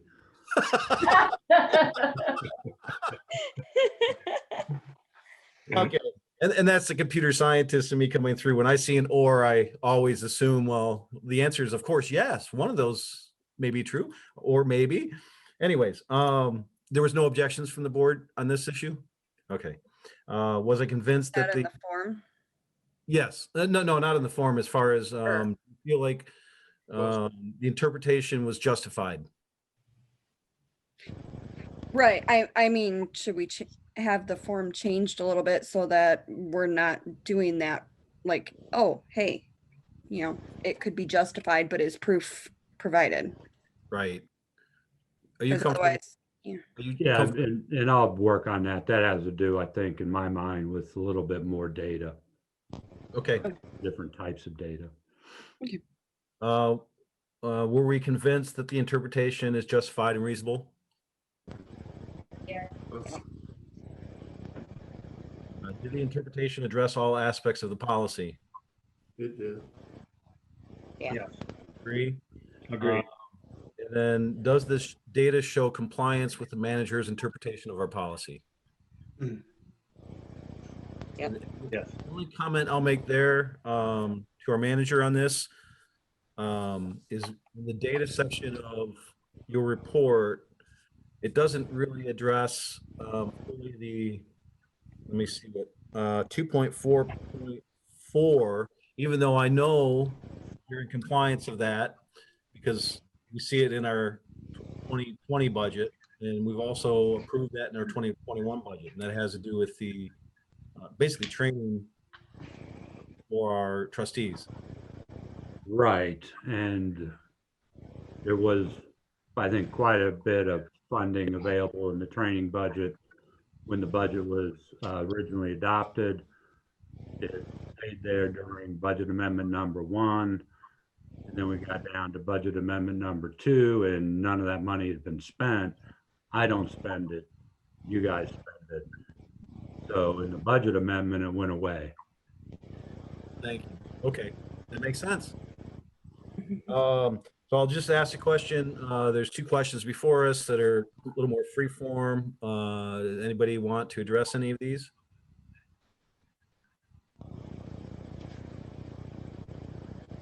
hands. All right, I have one comment on number 2 regarding 2.4.3. And I'm not suggesting that we change the language tonight, because I think, as I mentioned earlier, I think as a board, policy governance together and make sure it's what this new board wants, right? We adopted it tonight, but we can make it our own. And my concern, and this may need more education on my part, with regards to 2.4.3, it talks about the fund balance dropping below a safety reserve. This is not less than 4 months expenses for the general fund and fire fund, and that makes sense to me. What I wasn't sure is the 2 months expenses for utility funds, because the utility funds, if I am correct, are funded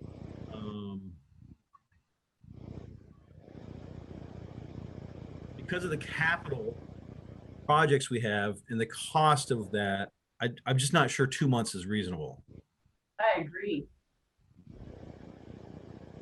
And I'm we're happy to address that pretty quickly right now, if you'd like. Sure, please. One of the distinctions between the general fund at 4 months and the utility fund at 2 months is from a cash flow perspective. Our revenue for the utility funds comes in basically 4 times a year. And from the general fund, it's more like 1 time a year. Yeah. So we need, so we need to have more money in the bank waiting for the large influx of revenue for the general fund compared to, say, the water and sewer fund. That's one of the reasons you have 4 and 2 months. We have been working on updating the fund, this exact thing. And my perspective and the reason why we're updating it has more to do with your general fund balance right now is closer to 2 years of expenses versus 4 months. And we need to do a better job of aligning policy to practice. And so I think that's more what the issue is with the fund balance policy is written than the reason for the 4 and 2 months discrepancy is there's more cash flow. Right. In the utility. And so I didn't want to try to correct this tonight, but you said it that way exactly in the past before, and so I wanted just to lift it up so that when we do look at the policy governance, this is an opportunity for us to, I think, clean something up. Are we good on this? Yep. Okay, moving on to wow, are we on K? We are. We are moving. Item K, and this is our annual review of board governance policy 3.0, our commitment to board governance. I don't know, do you have something you'd like to say about this, Mark? It's L. Oh, L. yeah, L, because of the addition. Oh, thank The you. new L, yep. All right, L. This is just kind of the inverse of what we just went through. Policy, everything in your policy manual under section 1 and section 2 kind of pertain to what you're monitoring the manager and the administration for. Sections of the policy that are 3 and 4 more have to do with policies that are applicable to the board.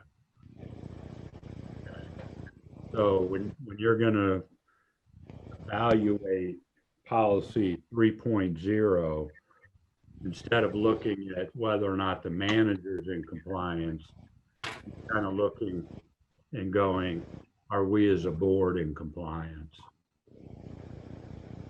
And because you're monitoring yourselves, I don't have a lot in terms of write-up that I feel I need to do because it's your policy. You're monitoring your own activity.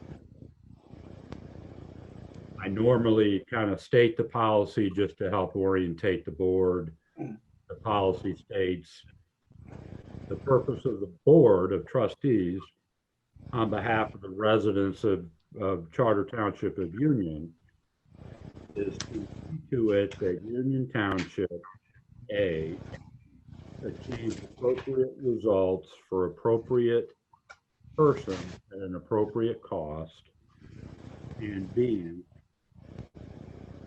that the township avoids unacceptable actions or situations. You kind of look at yourselves and go, are we operating in an environment with your policies that you articulate and other things that you have kind of direct control over are the things that you're trying to achieve and avoid? Have those been achieved and avoided in the last year? Thank you. Thanks. All right, so with that, on page 32, we have a list of questions. And I'll open it up to the board if you have feedback to provide. And I know we're new board, so it's hard to judge us on a long term here. This is our second meeting.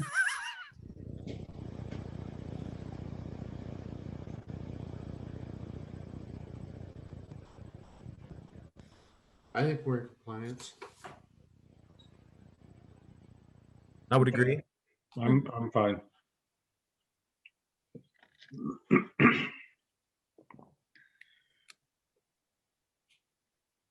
I'm looking at my notes, sorry.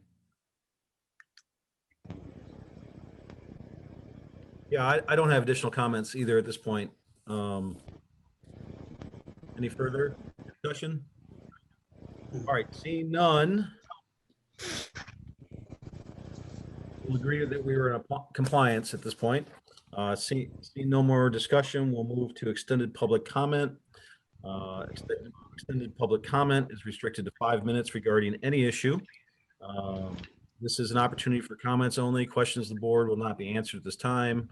For specific answers to questions, please contact Township Hall at 989-772-4600. If you decide to speak, please state your name and address for the record. And with that, we'll open up extended public comment at 10:19 p.m. Manager, I do see that's Mr. Gunning. I have asked electronically for Mr. Gunning to unmute himself, which he just did. Hey, there he is. Just the clapping hand motion and the thumbs up is all you heard from me otherwise, right? You guys need an audience. Keeps you up on your toes. And I plan to be an audience. So just because I'm not on the board doesn't mean I'm not going to stay involved. As Brian well knows, I was very involved beforehand. So that's not going to change. I appreciate that, Ben, but state your name and address just for the record. Ben Gunning, 2270 East Broomfield Road, Mount Pleasant, Michigan. Thank you. First, congratulations on a really good meeting. I enjoyed it. This is like Wednesday night every second, and what is it, second and fourth Wednesday of every month. So, you know, you're must-see TV. You've replaced Seinfeld on Thursday nights for me in the 1990s. Clerk compensation.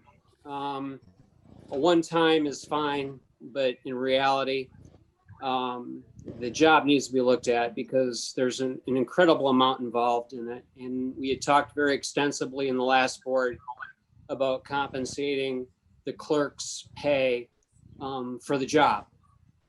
And at $21,000, you could be flipping burgers part-time. So this is a big responsibility, and we've seen what's happened statewide, nationally.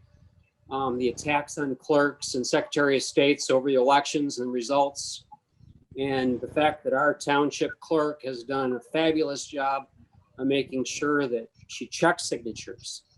And she goes out of her way to make sure the elections are fair. That's a big job. And that's a big responsibility. And there's a lot of liability involved and a lot of hours.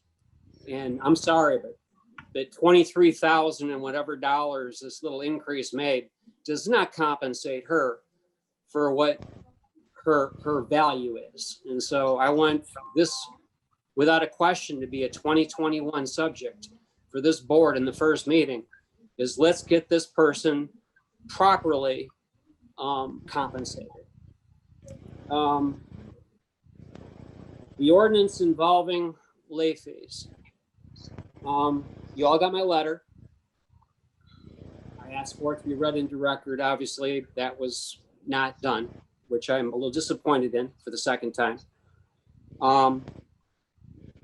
This is an opportunity to look at this because it's not just me.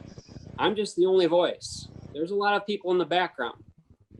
And this needs to be fair. And when somebody racks up a big bill, 15% is a lot of money. And what Mr. Thering brought up about a cap, that needs to be looked at. If you're not going to touch the ordinance, you're not going to touch the percentage of late fees, which is high, then let's cap. Let's cap how much we can charge these people. So I don't care if McLaren paid Mr. Sheffert and Mr. Ball their lease payment. This is not about that. This is principle. Principle, principle. Next, I happen to have found a parable that pertains to this subject. Mr. Gunning knows why Bill and I are laughing. Thank It's awesome. I'm sorry to interrupt He's you. not gone from the board. I'm sorry to interrupt Norm you. is still here. I wouldn't do that. Was at that point in time is when my eyes rolled and I said, "Oh shoot." Mostly I had another 10 minutes to the meeting. Anyways, so I don't know if I've blown my 5 or not, but anyways, thank you very much. And you guys know that somebody was watching you, so appreciate it. Thank you. Thank you. Thanks. Thanks. All right, looking for any other hands from the public. I don't think there's any other public. I'm not seeing any either. So No, there not aren't. seeing that, we will close public comment at 10:24, or extended public comment, excuse me, at 10:24. And with that, we'll move to the manager's comments. Manager? Thank you. I just want to let you know that I do appreciate the discussion earlier on the appeal. I know that was difficult. The Mr. Crawford's a very good employee. That's never been in doubt. But I feel I have certain responsibilities. I have to make certain decisions, not always a popularity contest. And I feel I have certain authorities and I don't have certain authorities. So just as a request to waive a late fee may come to the board, you know, appeals of these kind of decisions, you know, there's an avenue to appeal that as well. But I do appreciate the comments and just want you all to know that Kevin is a very good employee. And so other than that, I just want to wish everybody a Merry Christmas, Happy Holidays, whatever you celebrate personally. Thank you. Thank you. Mark. Thank you, Mark. Merry Christmas. Yeah, Merry Christmas, Mark. Merry Christmas. With that, we'll do our roundtable with the board for any last comments. And I'm gonna, let's see, I'll start at the bottom this time. Treasurer Rice. Nothing at this time. Clerk Cody. I had some written down, but I don't know where I put it, so. Merry Christmas and Happy New Year, everybody. Trustee Thering. I I do have a comment. I would just like to quickly canvass the board to see if they would be interested in discussing a subject that was on the November 24th, at the November 24th meeting of water monitoring and then the late ordinance, the late fee ordinance, which is 1987-9, Article 10, Section 2. Yeah. I don't know what the proper way is to do that, but to give Mark and his staff opportunity to put some stuff together for us, I guess, so we can have the proper discussion. So I'm assuming there's yes, or we're having yes on that. Yeah. I'm seeing that there's enough support. We need at least two. I don't know if that's. What we need to be careful of is we make sure that if we need something from our manager, that it's clear to him as to what information we need. Okay, so would water monitoring be a subject to give Mark and his staff? Because I know I had made a phone call, and I know Bill did to some local public works about things they're not doing, but they're looking at. I don't know. Mark, is that too vague of a request? And you and I had a conversation about this, and I appreciate that, but Yeah. I don't want to be too vague. Based on the discussion that the board had, and I think your last November meeting, you know, I think what you're looking for is a report, if you will, of maybe what's all involved in government monitoring personal water usage. Well, or, you know, maybe that, Mark, or maybe something that maybe our customers can do on their own, that we can recommend they could do on their own to monitor themselves. I know that's not necessarily our responsibility, but something that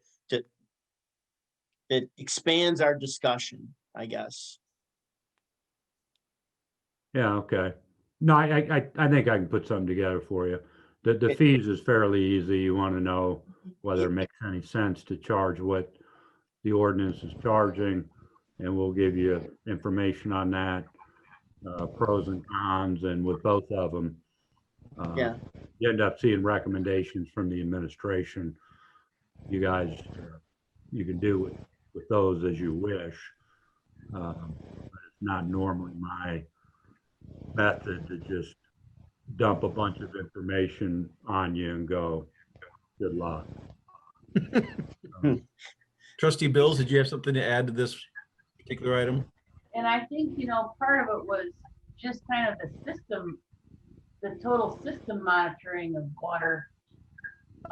Just that, you know, maybe at each pump station or whatever, but even for just the system instead of residential, just to monitor as a public, you know, preparedness thing, you know, in case there was a problem. Yeah, and you can tell just by looking at the November manager's report that you did get, because you were on the board. You know, there's a graph of that, so we have the ability to monitor that, and we do. There was a graph on the last page of that report that gave you a year-over-year look at how much water was produced, how much sewage was treated. We'll be able to pull something together for you. Thank you, Mark. Thank you. Trustee Theron, you have anything else? No, that was good. I appreciate the opportunity to continue the discussion. So, you know, Mark, I'll leave that up to your discretion. Maybe one of the meetings in January. It won't be in January. That was the other okay. thing I was gonna bring up. Okay, that's fine. We have to manage some workload. If it's that much of a priority for the board. I do not feel it is, but I'll second it, just so we have this in the sense that I would like the discussion too, but let's not overburden the staff and put that on our schedule when you're able to get that information prepared. I would anticipate probably the second meeting in February. Trustee, or I'm sorry, Clerk Cody, did you have something to add to this? I remember, look, when we first started on the board, we had like a list of 10 priorities or 5, I don't even remember how many, but we had it like what we wanted to work on, like for the year, or our priorities, or can we do that again? What was that? Do you know what I mean? Or Yeah, I've got a referring to? copy of it right here.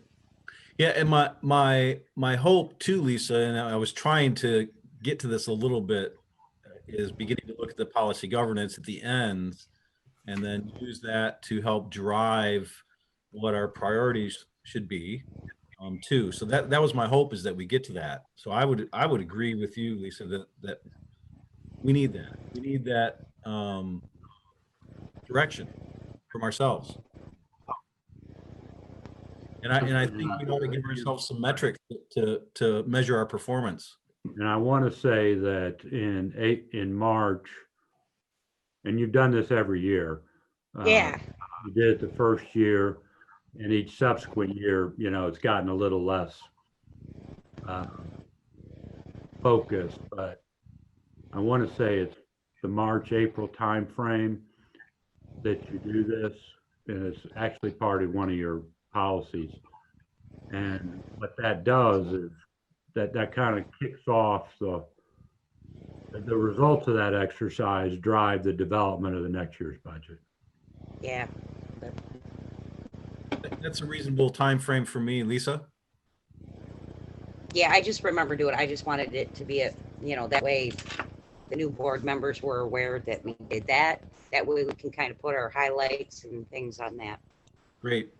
We were on Trustee Haug, right? Now, I guess, okay. Okay. I just want to wish everybody a Merry Christmas, and I want to just publicly acknowledge a person that has gone above and beyond what all of us have done, and that's Jennifer Loveberry. I mean, Jennifer, this COVID and everything, it's unbelievable the stuff that she has to do. Every customer that comes in, she has to clean the countertop. Just can't say enough about her. She's done so much. Thank you, Jennifer. Thank you, Jennifer. Thank you, Jennifer.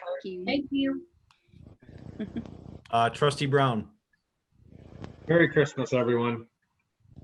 And Happy New Year. And it's nice to finally get one toe on the ground. So start to feel a little bit familiar more and more doing this, and the questions to ask and the people to see, and can I go see this person without being arrested? And yeah, you know, I'm feeling much more familiar. I appreciate all your help, Mr. Haupt, and Mr. Thuring. I look forward to working with every one of you, and I appreciate the hard work, Mark, that you do. Thank you very much, you guys. Trustee Bills. I would like to, first of all, offer everyone a happy holidays. And I would like to see if there's any support to adding the prospect of funding bluegrass sidewalks to our agenda at 100%. And I think that we should consider that for the places we don't have right away, that the owners have already declined to pay part of it. So if there's any support for that, I'd like to have that as an agenda item in the future. I believe Mark is already working on that or trying to get out all the kinks on that one. I'm not sure. I'm pretty sure he mentioned it before. Well, there is, yeah, we have some funding for that area Mm-hmm. in the 21 budget. We talked about easements and all that, and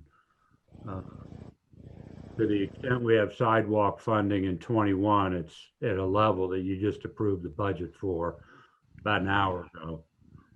And so I think the discussion that you may want to have, and you'll probably eventually have, is a realistic matter, probably pertain more to setup of the 2022 budget. unless you're wanting to. That's what I was considering, but don't we have to discuss things in 2021 to put it in the budget for 2022? Yes, I just didn't know if you were wanting to discuss it in I was planning, yeah, I was planning for 2022 and beyond, but we've already done the 2021 budget, so. I'll agree with that for the 2022 budget, definitely. You know, in a later agenda item. I'd support that too. Thank you. Thank you. I only have a couple things. Merry Christmas, Happy Hanukkah, Happy Holidays, whatever is appropriate. I appreciate the well wishes and on that as well. I do want to lift up George Green and I believe it was Commissioner Horton who did that briefly earlier. But I just want to point out, and this is information that actually Mark shared with me, but it's worth relaying. George Green did this, what we're doing, 24 years, county. Imagine. And so his last meeting last night is a culmination of a lot of hard work for his community, and kudos to him for that. I believe he was also chair of that county commission for, I think, 9 years. I just want to make sure we publicly recognize him too. We have a good relationship with the county, and I hope that continues to be the case. And then lastly, I want to commend this board tonight. I appreciate your patience. I was trying to hurry things along. We went through item L, and I thought we were gonna be here later than 10:38. So I'm proud of y'all. We moved along and got through stuff. That's pretty good. And with that, I'm happy to entertain a motion to adjourn. I'll make a motion, we adjourn. Second that. All in favor, say aye. Aye. Opposed, same sign. Awesome. Thank you, guys. Good evening. Bye, guys. Good night. Yeah.